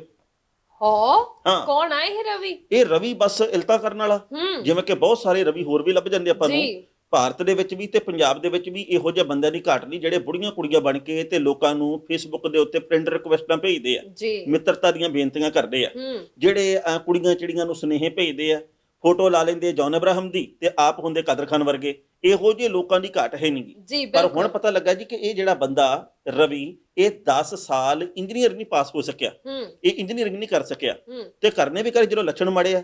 ਤੋ ਹੁਣ ਪਤਾ ਲੱਗਾ ਵੀ ਜਿਹੜਾ ਨਿਸ਼ਾ ਜਿੰਦਲ ਬਣ ਕੇ ਇਹ ਲੋਕਾਂ ਦੇ ਵਿੱਚ ਭਰਮ ਪੈਦਾ ਕਰਦਾ ਸੀ, ਪੁਲਿਸ ਨੇ ਇਹਦੀ ਗਿੱਚੀ ਫੜ ਲਈ ਆ ਤੇ ਹੁਣ ਇਹਨੂੰ ਸੂਤ ਕਰਨਗੇ ਜੀ। ਤੇ ਇਸ ਰਵੀ ਨੇ 10,000 ਤੱਕ ਫਾਲੋਅਰਸ ਜਿਹੜੇ ਨੇ ਉਹ ਇਕੱਠੇ ਕੀਤੇ ਹੋਏ ਨੇ। ਔਰ ਇਹ ਜਿਹੜਾ ਰਵੀ ਹੈ, ਇਹ ਕਹਿੰਦੇ ਵੀ ਇਦਾਂ ਦੇ ਕਹਿ ਲਓ ਵੀ ਲੋਕਾਂ ਨੂੰ ਮੂਰਖ ਬਣਾਉਣ ਦੇ ਵਿੱਚ ਬਹੁਤ ਜ਼ਿਆਦਾ ਅੱਗੇ ਸੀ। ਤੇ ਪਾਕਿਸਤਾਨੀ ਮਾਡਲ ਦੀ ਤਸਵੀਰ ਇਹਨੇ ਲਾਈ ਹੋਈ ਸੀ ਆਪਣੇ ਫੇਸਬੁੱਕ ਖਾਤੇ ਦੇ ਉੱਪਰ। ਲੋਕਾਂ ਲੋਕਾਂ ਨੂੰ ਇਹ ਲੱਗਦਾ ਸੀ ਵੀ ਸ਼ਾਇਦ ਉਹ ਸੱਚੀ ਨਿਸ਼ਾ ਜੰਦਲ ਦੀ ਤਸਵੀਰ ਆ। ਤੇ ਮੈਂ ਉਹ ਫੋਟੋ ਦੇਖੀ ਵੀ ਆ। ਅੱਛਾ, ਹਾਂਜੀ, ਹਾਂ, ਉਹ ਕੰਧ ਦੇ ਨਾਲ ਇੱਕ ਸੈਂਡਲ ਜਿਹਾ ਲਾ ਕੇ ਐਂ ਜੀ ਖੜੀ ਆ। ਅੱਛਾ, ਹਾਂਜੀ, ਠੀਕ ਹੈ। ਸੋ ਇਦਾਂ ਦੇ ਜਿਹੜੇ ਝੂਠੇ ਲੋਕ ਨੇ ਉਹਨਾਂ ਤੋਂ ਬਚਣ ਦੀ ਲੋੜ ਹੈ। ਬਹੁਤ ਸਾਰੇ ਇਹੋ ਜਿਹੇ ਫਿਰਦੇ ਨੇ ਫੇਸਬੁੱਕ ਦੇ ਉੱਪਰ। ਇਹ ਤਾਂ ਕਿਤੇ ਧਿਆਨ ਨਾਲ ਜੇ ਖੰਗਾਲਿਆ ਜਾਏ ਨਾ ਤਾਂ ਮੈਨੂੰ ਲੱਗਦਾ ਅੱਧਿਓਂ ਜ਼ਿਆਦਾ ਫੇਸਬੁੱਕ ਜਿਹੜੀ ਆ ਉਹ ਇਦਾਂ ਦੇ ਲੋਕਾਂ ਜੇ ਨਾਲ ਕਿਤੇ ਭਰੀ ਹੋਈ ਮਾਰਕ ਹੈ। ਜ਼ੁਕਰਬਰਗ ਇਹ ਕਹਿ ਦੇਵੇ ਵੀ ਭਾਈ ਆਧਾਰ ਕਾਰਡ ਨਾਲ ਜੋੜੋ ਤੁਸੀਂ, ਜਿਹਨੇ ਵੀ ਫੇਸਬੁੱਕ ਦਾ ਖਾਤਾ ਭਾਰਤ 'ਚ ਬਣਾਉਣਾ, ਜੀ, ਮੇਰਾ ਖਿਆਲ ਆ ਵੀ ਲੱਖਾਂ ਦੀ ਗਿਣਤੀ ਦੇ ਵਿੱਚ ਨਿਸ਼ਾ ਨਿਕਲੇ ਹੋਣੀਆਂ। ਜੀ, ਆ ਜਿਹੜੀ ਰਵੀਨਾ, ਸਵੀਨਾ, ਟਵੀਨਾ ਤੇ ਇਹੋ ਜਿਹੇ ਰਿੰਕੂ ਮਿੰਕੂ ਟਿੰਕੂ ਪਤਾ ਨਹੀਂ ਕਿੰਨੇ ਵਿੱਚੋਂ ਨਿਕਲਣੇ ਆ, ਜਿਨ੍ਹਾਂ ਦਾ ਹਕੀਕਤ ਦੇ ਨਾਲ ਕੋਈ ਵਾਸਤਾ ਨਹੀਂ। ਇੱਕ ਬੰਦਾ 15-15 ਆਈਡੀ ਬਣਾ ਕੇ ਤੇ ਲੋਕਾਂ ਨੂੰ ਬੇਵਕੂਫ ਬਣਾਉਂਦਾ, ਆਪਦਾ ਵਕਤ ਜ਼ਾਇਆ ਕਰਦਾ, ਦੂਜਿਆਂ ਦੇ ਮਨ ਦੇ ਵਿੱਚ ਭਰਮ ਪੈਦਾ ਕਰਦਾ। ਜੀ, ਤੇ ਲੋਕ ਵੀ ਇਦਾਂ ਦਿਆਂ ਦੇ ਚੱਕਰ ਦੇ ਵਿੱਚ ਨਾ ਪੈਣ, ਪਹਿਲਾਂ ਪੂਰੀ ਤਫਤੀਸ਼ ਕਰ ਲੈਣ ਵੀ ਕੌਣ ਉਹਨਾਂ ਨੂੰ ਜਿਹੜਾ ਸੁਨੇਹਾ ਉਹ ਭੇਜ ਰਿਹਾ ਹੈ ਤੇ ਉਹ ਬੰਦਾ ਹੈ ਜਾਂ ਬੀਬੀ ਹੈ ਜਾਂ ਅਸਲੀਅਤ ਕੀ ਹੈ। ਉਸ ਤੋਂ ਬਾਅਦ ਵਿੱਚ ਉਹਨੂੰ ਆਪਣੇ ਆਈਡੀ ਦੇ ਵਿੱਚ ਆਉਣ ਦਾ ਮੌਕਾ ਦਿੱਤਾ ਜਾਣਾ ਚਾਹੀਦਾ। ਕਹਿੰਦੇ ਵੀ ਇੱਕ ਵਾਰੀ ਇੱਕ ਬੰਦੇ ਨੇ ਜੀ ਆਪਣਾ ਨਾਂ ਬਦਲ ਕੇ, ਆਈਡੀ ਬਦਲ ਕੇ ਤੇ ਆਪਦੀ ਘਰਵਾਲੀ ਨਾਲ ਹੀ ਚੈਟ ਕਰਨੀ ਸ਼ੁਰੂ ਕਰਤੀ। ਓਕੇ, ਇੱਕ ਦਿਨ ਉਹਨੇ ਸਵਾਲ ਕੀਤਾ ਵੀ ਤੁਹਾਡੇ ਘਰ ਵਾਲੇ ਦਾ ਨਾਂ ਕੀ ਆ? ਅੱਛਾ, ਅੱਗੋਂ ਘਰ ਵਾਲੇ ਵੀ ਉਹੋ ਜਿਹੀ ਸੀ, ਕਦੀ 3 ਸਾਲ ਹੋ ਗਏ ਮਰ ਗਿਆ। ਓਹੋ, ਹੁਣ ਉਹਨੂੰ ਵੀ ਸ਼ਰਮ ਆ ਰਹੀ, ਮੈਂ ਕੀ ਕੀਤਾ? ਇਧਰਲੀ ਨੂੰ ਪਤਾ ਨਹੀਂ ਮੈਂ ਹੀ ਕਰਤਾ। ਚਲੋ ਕੋਈ ਗੱਲ ਨਹੀਂ, ਹੋ ਜਾਂਦਾ ਕਦੀ ਕਦੀ। ਕਹਿਣਾ ਸਾਹਿਬ, ਆਪਾਂ ਅੱਗੇ ਵੀ ਬਹੁਤ ਸਾਰੀਆਂ ਖਬਰਾਂ ਸਾਂਝੀਆਂ ਕੀਤੀਆਂ ਜਿਹਦੇ ਵਿੱਚ ਨਾਮ ਬਦਲ ਕੇ ਚੈਟਿੰਗ ਕਰਦੇ ਸੀ ਤੇ ਬਾਅਦ ਚ ਜਦੋਂ ਮਿਲਣ ਦੇ ਲਈ ਗਏ ਤਾਂ ਪਤਾ ਲੱਗਿਆ ਸੱਚੀ ਘਰ ਵਾਲਾ ਘਰ ਵਾਲੀ ਸੀ। ਸੋ ਬਚੋ ਜਿੰਨਾ ਬਚ ਸਕਦੇ ਹੋ ਇਸ ਝੂਠੀ ਦੁਨੀਆ ਤੋਂ। ਬਾਕੀ ਹੁਣ ਜੇ ਆਪਾਂ ਲੁਧਿਆਣੇ ਵੱਲ ਨੂੰ ਨਿਗਾਹ ਮਾਰੀਏ ਤਾਂ ਲੁਧਿਆਣੇ ਤੋਂ ਬਹੁਤ ਸਾਰੀਆਂ ਖਬਰਾਂ ਆ ਰਹੀਆਂ ਨੇ ਟੈਣਾ ਸਾਹਿਬ ਕਰੋਨਾ ਵਾਇਰਸ ਨੂੰ ਲੈ ਕੇ, ਜਿਹਦੇ ਵਿੱਚ ਜੇ ਤਾਜ਼ੀ ਆਪਾਂ ਗੱਲ ਕਰੀਏ ਤਾਂ ਜੋ ACP ਸਾਹਿਬ ਦੇ ਨਾਲ ਹੋਇਆ ਉਹ ਕਿਸੇ ਤੋਂ ਲੁਕਿਆ ਨਹੀਂ, ਪਰ ਉਸ ਤੋਂ ਬਾਅਦ ਦੇ ਵਿੱਚ ਉਹਨਾਂ ਦਾ ਸੰਸਕਾਰ ਵੀ ਹੋ ਗਿਆ। ਉਸ ਤੋਂ ਬਾਅਦ ਚ ਉਹਨਾਂ ਦੇ ਪਰਿਵਾਰਕ ਜੀਆਂ ਨੂੰ ਬਹੁਤ ਸਾਰੀਆਂ ਪਰੇਸ਼ਾਨੀਆਂ ਦਾ ਸਾਹਮਣਾ ਕਰਨਾ ਪਿਆ। ਦੇਖੋ, ਇਹ ਬੜੀ ਮਾੜੀ ਗੱਲ ਆ ਜੀ। ਹੁਣ ਤੱਕ ਬਹੁਤ ਸਾਰੀਆਂ ਖਬਰਾਂ ਪੰਜਾਬ ਦੇ ਵਿੱਚੋਂ ਇਹੋ ਜੀਆਂ ਆਈਆਂ, ਜਦੋਂ ਕੋਈ ਕਰੋਨਾ ਪੀੜਤ ਹੋ ਜਾਂਦਾ ਜਾਂ ਜਿਹਨੂੰ ਘਰ ਦੇ ਵਿੱਚ ਇਕਾਂਤਵਾਸ ਦੇ ਵਿੱਚ ਰੱਖਿਆ ਜਾਂਦਾ, ਜਿਹਨੂੰ ਆਈਸੋਲੇਟ ਕਹਿੰਦੇ ਆ, ਜਾਂ ਜਦੋਂ ਕਿਸੇ ਦੀ ਮੌਤ ਹੁੰਦੀ ਹੈ ਤੇ ਸੰਸਕਾਰ ਦੇ ਮੌਕੇ ਇਹੋ ਜਿਹੀਆਂ ਖਬਰਾਂ ਆਈਆਂ ਬਈ ਜਿਹੜੀਆਂ ਚੰਗਾ ਨਹੀਂ ਲੱਗੀਆਂ, ਉਹਨਾਂ ਨੇ ਅੰਦਰ ਇਹਨੂੰ ਚੀਰ ਦਿੱਤਾ ਵੀ ਭਾਈ ਸਾਡੇ ਪੰਜਾਬ ਦੇ ਵਿੱਚ ਇਉਂ ਕਿਉਂ ਹੋਈ ਜਾਂਦਾ। ਇਹ ਜਿਹੜੇ ਲੁਧਿਆਣੇ ਦੇ ACP ਸਾਹਿਬ ਕੋਹਲੀ ਹੋਰਾਂ ਦੀ ਮੌਤ ਹੋਈ ਸੀ, ਪਹਿਲੀ ਗੱਲ ਤਾਂ ਇਹ ਕਿ ਉਹ ਇੱਕ ਇਮਾਨਦਾਰ ਬੰਦੇ ਸੀਗੇ, ਇਮਾਨਦਾਰ ਵਿਅਕਤੀ ਸੀ, ਉਹਨਾਂ ਦੇ ਉੱਤੇ ਕੋਈ ਦਾਗ ਨਹੀਂ ਸੀਗਾ। ਸੋ ਇਹੋ ਜਿਹੇ ਅਫਸਰਾਂ ਦੀ ਲੋੜ ਆ ਪੁਲਿਸ ਮਹਿਕਮੇ ਨੂੰ। ਉਸ ਤੋਂ ਅਗਲੀ ਗੱਲ ਇਹ ਆ ਵੀ ਜਦੋਂ ਉਹ ਤੁਰ ਗਏ ਤਾਂ ਉਹਦੇ ਭਾਣਜੇ ਨੇ ਗੱਲਾਂ ਚੁਸਕ ਗਈਆਂ। ਉਹਨਾਂ ਨੇ ਕਿਹਾ ਵੀ ਮੇਰੀ ਮਾਂ ਨੂੰ, ਜਾਨੀ ਕਿ ACP ਦੀ ਭੈਣ ਨੂੰ ਵੀ ਇਕਾਂਤਵਾਸ ਦੇ ਵਿੱਚ ਘਰ ਦੇ ਵਿੱਚ ਬੰਦ ਰੱਖਿਆ ਹੋਇਆ, ਤੇ ਉਹਨੇ ਕਿਹਾ ਜੀ ਕਿ ਸਾਡੇ ਘਰ ਦੇ ਵਿੱਚ ਪਿਛਲੇ ਕਈ ਦਿਨਾਂ ਤੋਂ ਨਿਗਮ ਦਾ ਕੋਈ ਕਰਮਚਾਰੀ ਕੂੜਾ ਲੈਣ ਨਹੀਂ ਆਉਂਦਾ। ਉਹਨਾਂ ਦੇ ਮਨ ਦੇ ਵਿੱਚ ਇਹ ਆ ਵੀ ਭਾਈ ਇਹਨਾਂ ਦੇ ਘਰ ਦੇ ਮੂਹਰ ਦੀ ਵੀ ਨਹੀਂ ਲੰਘਣਾ। ਗੱਲ ਤਾਂ ਸਾਡੀ ਕੀ ਸੁਣਨੀ ਆ, ਸਾਡੇ ਪ੍ਰਤੀ ਨਜ਼ਰੀਆ ਹੀ ਬਦਲ ਲਿਆ ਸਾਰਿਆਂ ਨੇ। ਉਸ ਭਾਣਜੇ ਨੇ ਇਹ ਵੀ ਗੱਲ ਕਹੀ ਆ ਵੀ ਜਦੋਂ ਮੈਂ ਆਪਦੇ ਮਾਮੇ ਦੇ ਸੰਸਕਾਰ ਤੋਂ ਮੁਹੱਲੇ ਦੇ ਵਿੱਚ ਵਾਪਸ ਗਿਆ ਤਾਂ ਲੋਕਾਂ ਨੇ ਮੈਨੂੰ ਇੱਥੇ ਵੜਨ ਨਹੀਂ ਦਿੱਤਾ। ਇਹ ਸਾਡੇ ਲੋਕਾਂ ਦੀ ਮਾਨਸਿਕਤਾ ਬਣਦੀ ਜਾ ਰਹੀ ਆ। ਮੈਂ ਵਾਰ-ਵਾਰ ਇਹ ਗੱਲ ਕਹਿਣਾ ਵੀ ਬਚੋ ਬਚੋ ਬਚੋ। ਕਰੋਨਾ ਨੇ ਤਾਂ ਨਿਕਲ ਜਾਣਾ 2 ਮਹੀਨੇ ਬਾਅਦ, ਆਪਾਂ ਕਿੱਥੇ ਜਾਵਾਂਗੇ? ਕਿਸੇ ਨੂੰ ਮੂੰਹ ਕਿਵੇਂ ਦਿਖਾਵਾਂਗੇ? ਅਸੀਂ ਸਾਰੀ ਉਮਰ ਸ਼ਰਮ ਮਹਿਸੂਸ ਕਰਾਂਗੇ ਜੇਕਰ ਸ਼ਰਮ ਵਾਲੇ ਹੋਏ ਤਾਂ। ਦੇਖੋ, ਮੈਨੂੰ ਲੱਗਦਾ ਹੈ ਕਿ ਇਹ ਜਿਹੜੇ ਲੋਕ ਜਿਨ੍ਹਾਂ ਨੇ ਰੋਕਿਆ ਨਾ, ਹੋ ਸਕਦਾ ਉਹਨਾਂ ਚੋਂ ਬਹੁਤੇ ਇਹੋ ਜਿਹੇ ਲੋਕ ਹੋਣਗੇ ਜਿਹੜੇ ਜਦੋਂ ACP ਸਾਹਿਬ ਜਿਉਂਦੇ ਹੋਣਗੇ ਉਦੋਂ ਇਸੇ ਭਾਣਜੇ ਨੂੰ ਕਹਿੰਦੇ ਹੋਣਗੇ ਵੀ ਤੇਰਾ ਮਾਮਾ ACP ਹੈ, ਸਾਡਾ ਫਲਾਣਾ ਕੰਮ ਕਰਾ ਦੇ, ਸਾਡਾ ਢੀਂਗੜਾ ਕੰਮ ਕਰਾ ਦੇ, ਫਲਾਣੀ ਥਾਂ ਤੇ ਸਾਡੀ ਕੋਈ ਮਾੜੀ ਜਿਹੀ ਸਿਫਾਰਿਸ਼ ਪਵਾ ਦੇ, ਹਨਾ। ਤੇ ਅੱਜ ਉਹੀ ਲੋਕਾਂ ਨੇ ਮੂੰਹ ਫੇਰ ਲਏ। ਇਹ ਤਾਂ ਚਲੋ ਲੋਕ ਨੇ, ਆਪਣੇ ਬਾਰੇ ਵੀ ਖਬਰਾਂ ਆਉਂਦੀਆਂ ਨੇ ਵੀ ਆਪਣੇ ਵੀ ਮੂੰਹ ਫੇਰ ਰਹੇ ਨੇ, ਆਪਣੇ ਵੀ ਜਿਹੜੇ ਨੇ ਉਹ ਅੰਤਲੇ ਸਮੇਂ ਦੇ ਵਿੱਚ ਨਾਲ ਨਹੀਂ ਤੁਰਦੇ, ਹਨਾ। ਸੋ ਇਹ ਮਾੜੀਆਂ ਚੀਜ਼ਾਂ ਨੇ। ਦੇਖੋ, ਬਾਕੀ ਤੁਹਾਡੀ ਗੱਲ ਸਹੀ ਹੈ ਵੀ ਕਰੋਨਾ ਤਾਂ ਹੋਰ ਮਹੀਨੇ 2 ਮਹੀਨੇ ਨੂੰ ਖਤਮ ਹੋ ਜਾਊਗਾ, ਪਰ ਜਿਹੜਾ ਰਿਸ਼ਤਿਆਂ ਦੇ ਵਿੱਚ ਇਸ ਵੇਲੇ ਜਿੰਨੀ ਵੀ ਦੂਰੀ ਪੈ ਗਈ ਇਹ ਕਦੇ ਵੀ ਨਹੀਂ ਮੁੱਕਣੀ। ਅਸੀਂ ਪਤਾ ਨਹੀਂ ਕਿਉਂ ਸੋਚਦੇ ਹੀ ਨਹੀਂ। ਵਾਰ-ਵਾਰ ਜਿਹੜਾ WHO ਦੇ ਵੱਲੋਂ ਵੀ ਇਹ ਕਿਹਾ ਜਾ ਰਿਹਾ ਵੀ ਧੂਏ ਦੇ ਨਾਲ ਕਰੋਨਾ ਨਹੀਂ ਫੈਲਦਾ, ਹਨਾ, ਤੇ ਅਸੀਂ ਪਤਾ ਨਹੀਂ ਕਿਉਂ ਇਸ ਗੱਲ ਨੂੰ ਮੰਨ ਕੇ ਰਾਜ਼ੀ ਨਹੀਂ। ਦੇਖੋ, ਲੋਕ ਨਾ ਕਿਵੇਂ ਆਪਦੀ ਰਾਏ ਬਦਲਦੇ ਆ ਇੱਕਦਮ ਕਿਸੇ ਮਾਮਲੇ ਦੇ ਉੱਤੇ। ਮੈਨੂੰ ਕੱਲ ਇੱਕ ਸੱਜਣ ਨੇ WhatsApp ਦੇ ਉੱਤੇ ਇੱਕ ਪੋਸਟ ਭੇਜੀ, ਕਹਿੰਦਾ ਜੀ ਆਹ ਪੋਸਟ ਆ, ਲੰਗਰ ਵਰਤਾਉਣ ਵਾਲਿਆਂ ਨੇ ਬਹੁਤ ਗੰਦ ਪਾਇਆ ਪੰਜਾਬ 'ਚ। ਗੰਦ ਪਾਇਆ? ਲੰਗਰ ਵਰਤਾਉਣ ਵਾਲਿਆਂ ਨੇ ਕਰੋਨਾ ਵੰਡਿਆ। ਇਹ ਅਸਲ ਦੇ ਵਿੱਚ ਕਹਿੰਦਾ ਉਹਨਾਂ ਨੇ ਲੰਗਰ ਨਹੀਂ ਵੰਡਿਆ, ਇਹ ਲੰਗਰ ਦੇ ਨਾਂ ਦੇ ਉੱਤੇ ਪੰਜਾਬ ਨੂੰ ਬਰਬਾਦ ਕਰ ਰਹੇ ਆ। ਇਸ ਲੰਗਰ ਨੂੰ ਬੰਦ ਕਰ ਦੇਣਾ ਚਾਹੀਦਾ। ਮੈਂ ਉਹਨੂੰ ਅੱਗੋਂ ਇਹ ਗੱਲ ਲਿਖ ਕੇ ਭੇਜੀ ਵੀ ਜੇਕਰ ਆਪਾਂ ਨੂੰ ਮਹਾਰਾਜ ਨੇ ਅਕਲ ਨਹੀਂ ਦਿੱਤੀ ਤਾਂ ਉਹਦਾ ਪ੍ਰਗਟਾਵਾ ਕਿਉਂ ਕਰਦੇ ਆ? ਜੇ ਆਪਾਂ ਮੂਰਖ ਹਾਂ ਤਾਂ ਫਿਰ ਇਹ ਦੱਸਦੇ ਕਿਉਂ ਆ? ਆਪੇ ਤੁਹਾਡੇ ਟੱਬਰ ਨੂੰ ਤਾਂ ਪਤਾ ਹੀ ਹੋਣਾ ਵੀ ਤੂੰ ਝਾਵਾਂ। ਪਰ ਦੂਜੀ ਗੱਲ ਮੈਂ ਕਿਹਾ ਇਹ ਹੈ ਜੀ ਕਿ ਜੇਕਰ ਇੱਕ ਲੰਗਰ ਵਰਤਾਉਣ ਵਾਲਾ ਵਿਅਕਤੀ ਕਰੋਨਾ ਪੋਜ਼ਿਟਿਵ ਨਿਕਲਿਆ, ਹੋ ਸਕਦਾ ਉਹਨੂੰ ਪਤਾ ਨਾ ਹੋਵੇ, ਹੋ ਸਕਦਾ ਉਹਨੇ ਅਣਗਹਿਲੀ ਵਰਤੀ ਹੋਵੇ, ਪਰ ਅਸੀਂ ਸਾਰੀ ਲੰਗਰ ਪਰੰਪਰਾ ਨੂੰ, ਲੰਗਰ ਵਰਤਾਉਣ ਵਾਲਿਆਂ ਨੂੰ ਕਿਹੜੀ ਗੱਲੋਂ ਮਾੜਾ ਕਹਿੰਦੇ ਆ? ਹੁਣ ਜ਼ਿਲ੍ਹਾ ਪ੍ਰਸ਼ਾਸਨ ਤਾਂ ਇਹ ਗੱਲ ਕਹੀ ਜਾਂਦੀ ਹੈ ਵੀ ਰੈੱਡ ਕਰਾਸ ਦੇ ਜਿਹੜੇ ਕਰਮਚਾਰੀ ਆ ਉਹ ਲੰਗਰ ਪਹੁੰਚਾਉਣਗੇ। ਜੀ। ਪਰ ਜਿਹੜੀਆਂ ਥਾਵਾਂ ਦੇ ਉੱਤੇ ਲੰਗਰ ਆਮ ਲੋਕ ਤੇ ਗੁਰਦੁਆਰਾ ਕਮੇਟੀਆਂ ਪਹੁੰਚਾਉਂਦੀ ਸੀ, ਉਹਦੇ ਵਿੱਚੋਂ ਕਿੰਨੇ ਸੈਂਕੜੇ ਹਜ਼ਾਰਾਂ ਲੋਕ ਭੁੱਖੇ ਬੈਠੇ ਆ, ਜੀ। ਕਿਉਂਕਿ ਰੈੱਡ ਕਰਾਸ ਦੀ ਤਾਂ ਪਹੁੰਚ ਹੀ ਨਹੀਂ ਆਮ ਲੋਕਾਂ ਤੱਕ। ਨਾਲੇ ਸਭ ਤੋਂ ਵੱਡੀ ਚੀਜ਼ ਰਾਣਾ ਸਾਹਿਬ ਇਹ ਹੈ ਕਿ ਜੇਕਰ ਕੋਈ ਕਰੋਨਾ ਪੋਜ਼ਿਟਿਵ ਪਾਇਆ ਗਿਆ ਲੰਗਰ ਵਰਤਾਉਣ ਵਾਲਾ, ਤੇ ਇਹ ਵੀ ਤਾਂ ਹੋ ਸਕਦਾ ਵੀ ਲੰਗਰ ਵਰਤਾਉਂਦਿਆਂ ਉਹ ਕਿਸੇ ਐਸੇ ਬੰਦੇ ਦੇ ਸੰਪਰਕ ਵਿੱਚ ਆ ਗਿਆ, ਉਹਨੂੰ ਲੰਗਰ ਦਿੰਦੇ ਆ ਜਿਹਦੇ ਕਰਕੇ ਉਹਨੂੰ ਕਰੋਨਾ ਹੋ ਗਿਆ, ਹਨਾ। ਸੋ ਤੁਸੀਂ ਇਹਦੇ ਲਈ ਸਾਰੀ ਪਰੰਪਰਾ ਨੂੰ ਮਾੜਾ ਕਿਵੇਂ ਕਹਿ ਸਕਦੇ ਹੋ? ਇਹੋ ਜਿਹੇ ਲੋਕਾਂ ਨੂੰ ਇਹ ਜ਼ਰੂਰ ਪੁੱਛਣਾ ਚਾਹੀਦਾ ਵੀ ਤੁਹਾਡਾ ਕੀ ਯੋਗਦਾਨ ਹੈ, ਤੁਸੀਂ ਗਰੀਬ ਦੇ ਲਈ ਕੀ ਕਰ ਰਹੇ ਹੋ, ਇਹ ਦੱਸੋ।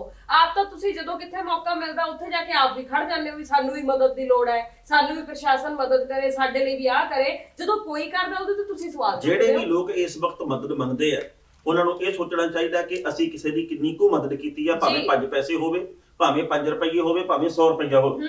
ਜੇ ਸਾਡੇ ਕੋਲੇ 3 ਰੋਟੀਆਂ, ਕੀ ਅਸੀਂ ਕਿਸੇ ਨੂੰ 1 ਰੋਟੀ ਦਿੱਤੀ ਹੈ? ਇੱਕ ਤਾਂ ਇਹ ਸੋਚੀਏ। ਦੂਜੀ ਗੱਲ ਇਹ ਆ ਵੀ ਕਿਸੇ ਵੀ ਇੱਕ ਕਾਰਨ ਦੇ ਕਰਕੇ ਅਸੀਂ ਸਮੁੱਚੇ ਭਾਈਚਾਰੇ ਨੂੰ, ਕਿਸੇ ਵੀ ਪਰੰਪਰਾ ਨੂੰ, ਕਿਸੇ ਵੀ ਰਵਾਇਤ ਨੂੰ ਗਲਤ ਨਾ ਕਹੀਏ। ਜੇ ਮੰਨ ਲਓ ਕੋਈ ਇੱਕ ਪੱਤਰਕਾਰ ਵਿੱਚੋਂ ਗਲਤ ਨਿਕਲਿਆ, ਕੋਈ ਕਰੋਨਾ ਪੋਜ਼ਿਟਿਵ ਆ, ਇਹਦਾ ਮਤਲਬ ਇਹ ਨਹੀਂ ਕਿ ਸਾਰੇ ਪੱਤਰਕਾਰਾਂ ਬਾਰੇ ਕੋਈ ਧਾਰਨਾ ਬਣਾ ਲਈਏ। ਤੁਸੀਂ ਬੰਦੇ ਦੇ ਪ੍ਰਤੀ ਨਜ਼ਰੀਆ ਨਾ ਬਦਲੋ, ਤੁਸੀਂ ਉਹਦੀ ਮਦਦ ਦੇ ਵਾਸਤੇ ਅੱਗੇ ਆਓ। ਉਹਨੂੰ ਹਮਦਰਦੀ ਚਾਹੀਦੀ ਆ, ਉਹਨੂੰ ਤੁਹਾਡਾ ਸਾਥ ਚਾਹੀਦਾ। ਪਰ ਅਸੀਂ ਅੱਖਾਂ ਫੇਰ ਲੈਂਦੇ, ਬਹੁਤ ਮਾੜੀ ਗੱਲ। ਬਿਲਕੁਲ ਸਹੀ। ਤੁਹਾਨੂੰ ਉਲਟਾ ਉਸ ਬੰਦੇ ਨੂੰ ਐਪਰੀਸ਼ੀਏਟ ਕਰਨਾ ਚਾਹੀਦਾ ਹੈ ਵੀ ਉਹ ਇੰਨਾ ਲੋਕਾਂ ਦੇ ਵਿੱਚ ਵਿਚਰ ਰਿਹਾ, ਕੰਮ ਕਰ ਰਿਹਾ, ਤੇ ਫਿਰ ਉਹਨੂੰ ਇਸ ਬਿਮਾਰੀ ਨੇ ਜਿਹੜਾ ਜਕੜ ਲਿਆ। ਸੋ ਉਸ ਬੰਦੇ ਨੂੰ ਤੁਹਾਡੀ ਲੋੜ ਆ। ਇਹਦਾ ਮਤਲਬ ਇਹ ਨਹੀਂ ਵੀ ਤੁਸੀਂ ਕੁਝ ਵੀ ਮੂੰਹ ਦੇ ਵਿੱਚ ਆਏ ਤੇ ਉਹੀ ਬੋਲਦੇ ਰਹੋ। ਜੀ ਹਰਮਨ ਜੀ, ਜਦੋਂ ਕਿਸੇ ਦੇਸ਼ ਦਾ ਜਾਂ ਕਿਸੇ ਸੂਬੇ ਦਾ ਮੁਖੀ ਇਹ ਗੱਲ ਕਵੇ ਕਿ ਸੰਕਟ ਦੇ ਨਾਲ ਸਾਡਾ ਮੱਥਾ ਲੱਗ ਤੇ ਸਾਡੀ ਮਦਦ ਕਰੋ, ਤੁਹਾਡੇ ਮਨ ਦੇ ਵਿੱਚੋਂ ਕਿਹੋ ਜਿਹੇ ਵਿਚਾਰ ਨਿਕਲਦੇ, ਇਹ ਦੱਸੋ। ਟਾਣਾ ਸਾਹਿਬ, ਜੇਕਰ ਉਹ ਮੁਖੀ ਲੋਕਾਂ ਦੇ ਲਈ ਪਹਿਲਾਂ ਬਹੁਤ ਕੁਝ ਕਰਦਾ ਰਿਹਾ ਹੈ, ਫਿਰ ਤਾਂ ਲੋਕਾਂ ਦਾ ਵੀ ਫਰਜ਼ ਬਣਦਾ ਹੈ ਕਿ ਉਹ ਉਸ ਮੁਖੀ ਦੇ ਨਾਲ ਰਲ ਕੇ ਤੇ ਫਿਰ ਦੇਸ਼ ਨੂੰ ਬਚਾਉਣ, ਹਨਾ। ਪਰ ਜੇਕਰ ਉਹ ਮੁਖੀ ਪਹਿਲਾਂ ਲੋਕਾਂ ਦੇ ਲਈ ਕੁਝ ਨਹੀਂ ਕਰਦਾ ਰਿਹਾ, ਜਾਂ ਪਹਿਲਾਂ ਜਿੰਨੀ ਕੁ ਲੋਕਾਂ ਨੇ ਮਦਦ ਕੀਤੀ ਜਾਂ ਕਰ ਦੇ ਰੂਪ ਦੇ ਵਿੱਚ ਪੈਸਾ ਦਿੱਤਾ ਉਹਦਾ ਗਲਤ ਥਾਂ ਦੇ ਉੱਪਰ ਵਰਤੋਂ ਕਰਦਾ ਰਿਹਾ, ਤੇ ਫਿਰ ਬਿਲਕੁਲ ਨਹੀਂ ਲੋਕਾਂ ਨੂੰ ਅੱਗੇ ਹੋ ਕੇ ਮਦਦ ਕਰਨੀ ਚਾਹੀਦੀ। ਮੇਰੇ ਮਨ ਦੇ ਵਿੱਚ ਇਹ ਸਵਾਲ ਤਾਂ ਆਇਆ, ਤੁਹਾਨੂੰ ਮੈਂ ਤਾਂ ਪੁੱਛਿਆ ਕਿਉਂਕਿ ਦੇਸ਼ ਦੇ ਪ੍ਰਧਾਨ ਮੰਤਰੀ ਸਾਹਿਬ ਵੀ ਕਹਿੰਦੇ ਆ ਕਿ ਪ੍ਰਧਾਨ ਮੰਤਰੀ ਰਾਹਤ ਫੰਡ ਦੇ ਵਿੱਚ ਵੱਧ ਤੋਂ ਵੱਧ ਪੈਸਾ ਪਾਓ। ਜੀ। ਇਧਰੋਂ ਸੂਬੇ ਦੇ ਮੁੱਖ ਮੰਤਰੀ ਸਾਹਿਬ ਵੀ ਕਹਿੰਦੇ ਆ ਵੀ ਵੱਧ ਤੋਂ ਵੱਧ ਮੁੱਖ ਮੰਤਰੀ ਰਾਹਤ ਫੰਡ 'ਚ ਪੈਸਾ ਪਾਓ। ਮੈਂ ਇਹ ਨਹੀਂ ਕਹਿੰਦਾ ਵੀ ਲੋਕ ਪੈਸਾ ਨਾ ਪਾਉਣ, ਮੈਂ ਚਾਹੁੰਦਾ ਵੀ ਜਿਹਦੀ ਜਿੰਨੀ ਕੁ ਵਿੱਤੀ ਪਹੁੰਚ ਆ ਉਹ ਉਨਾ ਕੁ ਦਾਨ ਕਰ ਦੇਵੇ। ਦਾਨ ਵਿੱਤ ਸਮਾਨ, ਦਾਨ ਕਰਨਾ ਚਾਹੀਦਾ, ਦਸਵੰਧ ਆਪਣਾ ਕੱਢਣਾ ਚਾਹੀਦਾ। ਪਰ ਉਦਾਂ ਹੀ ਮਨ ਦੇ ਵਿੱਚ ਕਈ ਵਾਰ ਖਿਆਲ ਆਉਂਦੇ ਆ ਵੀ ਅਸੀਂ ਤਾਂ ਚਲੋ ਦਾਨ ਕਰਦੇ ਹੀ ਆ ਜਿੰਨੀ ਕਿ ਸਾਡੀ ਪੁੱਜਤ ਆ, ਪਰ ਜਿਨ੍ਹਾਂ ਨੂੰ ਅਸੀਂ ਦਾਨ ਦੇਣਾ ਉਹਨਾਂ ਦੇ ਹੱਥ ਦੇ ਵਿੱਚ ਜੋ ਕੁਝ ਹੈਗਾ ਉਹ ਉਹਦੀ ਵਰਤੋਂ ਕਿਵੇਂ ਕਰਦੇ ਆ, ਉਹ ਆਪਣੇ ਲਈ ਕਿੰਨੀ ਕੁ ਵਰਤੋਂ ਕਰਦੇ ਆ, ਆਮ ਲੋਕਾਂ ਵਾਸਤੇ ਕਿੰਨੀ ਕੁ ਵਰਤੋਂ ਕਰਦੇ ਆ। ਮੈਂ ਅੱਜ ਇੱਕ ਰਿਪੋਰਟ ਪੜ੍ਹੀ ਹਰਬਨ ਜੀ, ਮੈਨੂੰ ਹੈਰਾਨੀ ਬਹੁਤ ਹੋਈ। ਦੇਖੋ, ਪੰਜਾਬ ਦੇ ਵਿੱਚ ਜੇਕਰ ਅੱਜ ਕੋਈ ਕੈਂਸਰ ਪੀੜਤ ਆ, ਉਹਨੂੰ 1.5 ਲੱਖ ਰੁਪਈਆ ਸਰਕਾਰ ਇਲਾਜ ਵਾਸਤੇ ਦਿੰਦੀ ਆ। ਉਹ 1.5 ਲੱਖ ਰੁਪਈਆ ਵੀ ਸਿਰਫ ਬਿੱਲਾਂ ਦੇ ਰੂਪ ਦੇ ਵਿੱਚ ਜਾਂਦਾ, ਤੁਹਾਨੂੰ ਨਕਦੀ ਨਹੀਂ ਮਿਲਦੀਗੀ। ਤੇ ਇੱਕ ਟੈਸਟ ਕਿੰਨਾ ਮਹਿੰਗਾ ਕੈਂਸਰ ਦਾ ਆਪਾਂ ਇਹਦੇ ਬਾਬਤ ਜਾਣਦੇ ਆ। ਪਰ ਉਹ 1.5 ਲੱਖ ਦੇ ਨਾਲ ਕੋਈ ਬਚਦਾ ਵੀ ਨਹੀਂਗਾ। ਬਹੁਤ ਘੱਟ ਇਹੋ ਜਿਹੇ ਕੇਸ ਹੈਗੇ ਆ ਜਦੋਂ 1.5 ਲੱਖ ਰੁਪਏ ਦੇ ਵਿੱਚ ਬੰਦੇ ਦਾ ਇਲਾਜ ਹੁੰਦਾ ਹੋਵੇ, ਕਿਉਂਕਿ ਉੱਥੇ ਤਾਂ ਲੱਖਾਂ, ਕਈ ਲੱਖ ਰੁਪਈਆ ਤੇ ਕਈ ਏਕੜ ਜ਼ਮੀਨ ਵਿਕ ਜਾਂਦੀ ਹੈ, ਬੰਦਾ ਫੇਰ ਨਹੀਂ ਬਚਦਾ।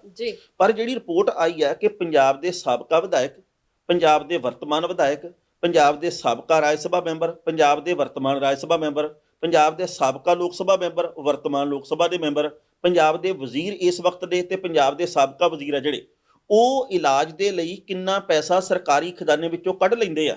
ਭਾਵੇਂ ਵੱਡੇ ਬਾਦਲ ਸਾਹਿਬ ਦੇ ਇਲਾਜ ਦੀ ਗੱਲ ਕਰੀਏ, ਨਿਊਯਾਰਕ ਦੇ ਵਿੱਚ ਉਹਨਾਂ ਦਾ ਇਲਾਜ ਹੁੰਦਾ, ਕਰੋੜਾਂ ਰੁਪਈਆ ਸਰਕਾਰੀ ਖਜ਼ਾਨੇ ਵਿੱਚੋਂ ਜਾਂਦਾ। ਜੇ ਕੋਈ ਵਿਧਾਇਕ ਬਿਮਾਰ ਪੈ ਜਾਂਦਾ, ਲੱਖਾਂ ਰੁਪਈਆ ਉਹਦੇ ਲਈ ਹੁੰਦਾ। ਸਾਰਾ ਕੁਝ ਇਦਾਂ ਚੱਲਦਾ। ਜੇਕਰ ਆਮ ਬੰਦਾ ਕੋਈ ਹੋਵੇ, ਉਹਨੂੰ ਸਰਕਾਰੀ ਹਸਪਤਾਲ ਦੇ ਵਿੱਚੋਂ ਇੱਕ ਗੋਲੀ ਨਹੀਂ ਮਿਲਦੀ, ਡਾਕਟਰ ਮਿਲ ਜੇ ਨਰਸ ਨਹੀਂ ਹੁੰਦੀ, ਨਰਸ ਹੋਵੇ ਉੱਥੇ ਟੀਕਾ ਨਹੀਂ ਹੁੰਦਾ। ਮਤਲਬ ਇਹ ਆ ਵੀ ਆਮ ਲੋਕ ਜਿਨ੍ਹਾਂ ਨੇ ਟੈਕਸ ਦੇਣਾ, ਉਹਨਾਂ ਦੇ ਪਿੜ ਪੱਲੇ ਕੁਝ ਨਹੀਂ ਪੈਂਦਾ। ਜਿਨ੍ਹਾਂ ਨੂੰ ਵੋਟਾਂ ਪਾ ਕੇ ਚੁਣਿਆ ਉਹਨਾਂ ਦੇ ਲਈ ਮੌਜਾਂ। ਤੁਸੀਂ ਇਹ ਵੇਖੋ ਟਾਣਾ ਸਾਹਿਬ, ਵੀ ਪਿਛਲੇ 22 ਸਾਲਾਂ ਦੇ ਵਿੱਚ ਮੈਡੀਕਲ ਬਿੱਲਾਂ ਦੀ ਅਦਾਇਗੀ ਦੇ ਲਈ ਸਭ ਤੋਂ ਵੱਧ ਖਜ਼ਾਨੇ ਦੇ ਵਿੱਚ ਜਿਹੜਾ ਪੈਸਾ ਹੈ ਉਹ ਬਾਦਲ ਪਰਿਵਾਰ ਨੂੰ ਦਿੱਤਾ ਗਿਆ। ਤੁਸੀਂ ਉਹਦੇ ਵਿੱਚ, ਮੈਂ ਅੰਕੜੇ ਪੜ੍ਹ ਰਹੀ ਸੀ ਕਿ 2007 ਤੋਂ ਲੈ ਕੇ 2012 ਤੱਕ ਦੀ ਜੇਕਰ ਮੈਂ ਗੱਲ ਕਰਾਂ ਤਾਂ ਇਸ ਸਮੇਂ ਦੇ ਦੌਰਾਨ ਬਾਦਲ ਪਰਿਵਾਰ ਨੂੰ ਇਹ ਜਿਹੜੀ ਅਦਾਇਗੀ ਹੈ ਉਹ 3 ਕਰੋੜ ਤੇ 59 ਲੱਖ ਰੁਪਏ ਦੀ ਹੋ ਚੁੱਕੀ ਹੈ। 3 ਕਰੋੜ ਤੇ 59 ਲੱਖ ਰੁਪਈਆ ਇੱਕੋ ਟੱਬਰ ਨੂੰ।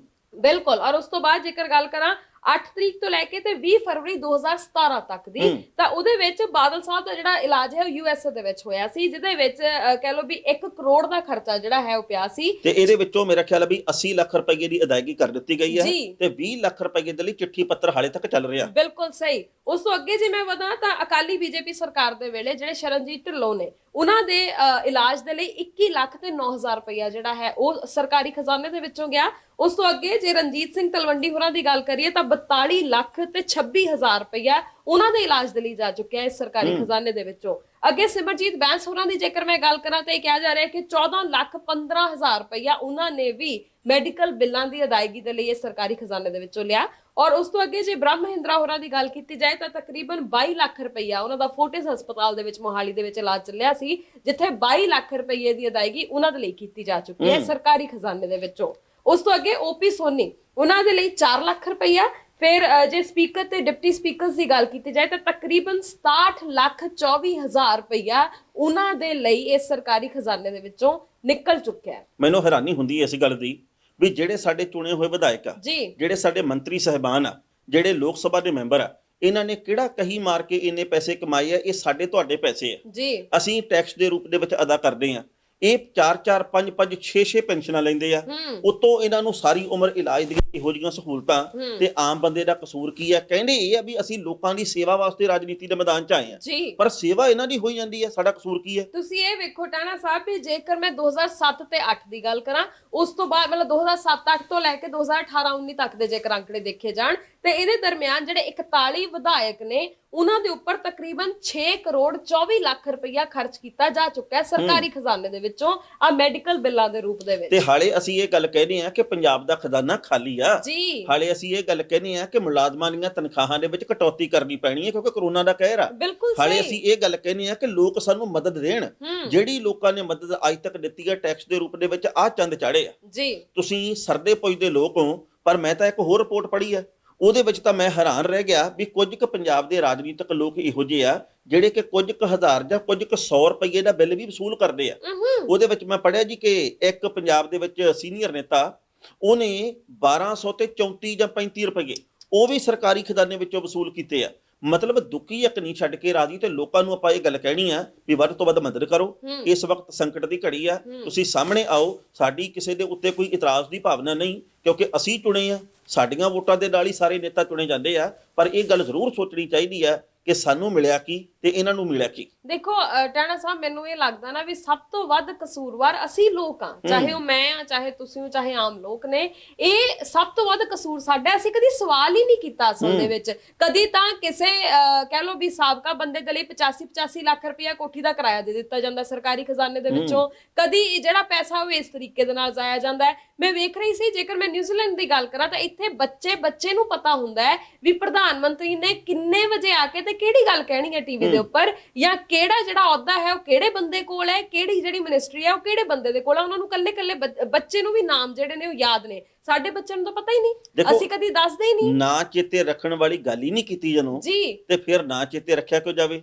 ਸਾਨੂੰ ਤਾਂ ਸਿਰਫ ਇੰਨੀ ਗੱਲ ਕਹੀ ਆ ਕਿ ਫਲਾਣਾ ਦੇਵਤਾ ਆਏ ਆ, ਫਲਾਣਾ ਧਰਮ ਆਏ ਆ, ਫਲਾਣੀ ਮਸਜਿਦ ਆਏ ਆ, ਫਲਾਣਾ ਗੁਰਦੁਆਰਾ ਇਉਂ ਆ, ਫਲਾਣਾ ਮੰਦਿਰ ਇਉਂ ਆ। ਸਾਡੇ ਦਿਮਾਗ ਦੇ ਵਿੱਚ ਜਿਹੜੀਆਂ ਗੱਲਾਂ ਪਾਈਆਂ ਗਈਆਂ ਬਚਪਨ ਤੋਂ ਲੈ ਕੇ ਹੁਣ ਤੱਕ, ਅਸੀਂ ਉਹਦੇ ਉੱਤੇ ਅਮਲ ਕਰੀ ਜਾਂਦੇ ਆ। ਤੇ ਜਿਹੜੇ ਬਾਕੀ ਦੇਸ਼ਾਂ ਦੇ ਵਿੱਚ ਵਿਕਾਸ ਦੀਆਂ ਗੱਲਾਂ ਚੱਲਦੀਆਂ, ਲੋਕਾਂ ਦੀ ਚੋਣ ਸਹੀ ਤਰੀਕੇ ਨਾਲ ਹੁੰਦੀ ਆ ਮੰਤਰੀਆਂ ਦੀ, ਤੇ ਉਹ ਉਵੇਂ ਗੱਲਾਂ ਕਰਦੇ ਆ। ਕਿਉਂਕਿ ਜੇਕਰ ਸਾਨੂੰ ਨਾਮ ਪਤਾ ਹੋਣਗੇ, ਜੇਕਰ ਸਾਨੂੰ ਮਹਿਕਮੇ ਪਤਾ ਹੋਣਗੇ, ਤਾਂ ਹੀ ਅਸੀਂ ਸਵਾਲ ਕਰ ਸਕਾਂਗੇ ਨਾ ਵੀ ਭਾਈ ਫਲਾਣਾ ਬੰਦਾ ਕੀ ਕਰ ਰਿਹਾ ਹੈ ਜਾਂ ਫਲਾਣਾ ਬੰਦਾ ਕੀ ਕਰ ਰਿਹਾ। ਅਸੀਂ ਦੂਜੀਆਂ ਗੱਲਾਂ ਦੇ ਉੱਪਰ ਤਾਂ ਫੱਟ ਕਹਿੰਦੇ ਆ ਵੀ ਪੰਜਾਬ ਬੰਦ ਕਰ ਦਿਓ, ਅੱਜ ਭਾਰਤ ਬੰਦ ਕਰ ਦਿਓ, ਸਾਨੂੰ ਆਹ ਨਹੀਂ ਮਿਲਿਆ, ਸਾਨੂੰ ਆਹ ਨਹੀਂ ਦਿੱਤਾ।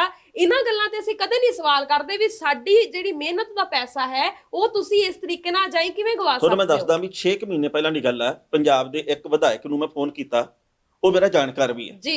ਮੈਂ ਇਹਨੂੰ ਕਿਹਾ ਵੀ ਤੇਰੇ ਇਲਾਜ ਦੇ ਉੱਤੇ 8 ਲੱਖ ਰੁਪਇਆ ਸਰਕਾਰੀ ਖਜ਼ਾਨੇ ਵਿੱਚੋਂ ਦਿੱਤਾ, ਤੇਰੇ ਫਲਾਣੇ ਕਾਰੋਬਾਰ ਵੀ ਚੱਲਦੇ ਆ, ਪਰ ਤੂੰ ਆਪ ਦੇ ਦਿੰਦਾ।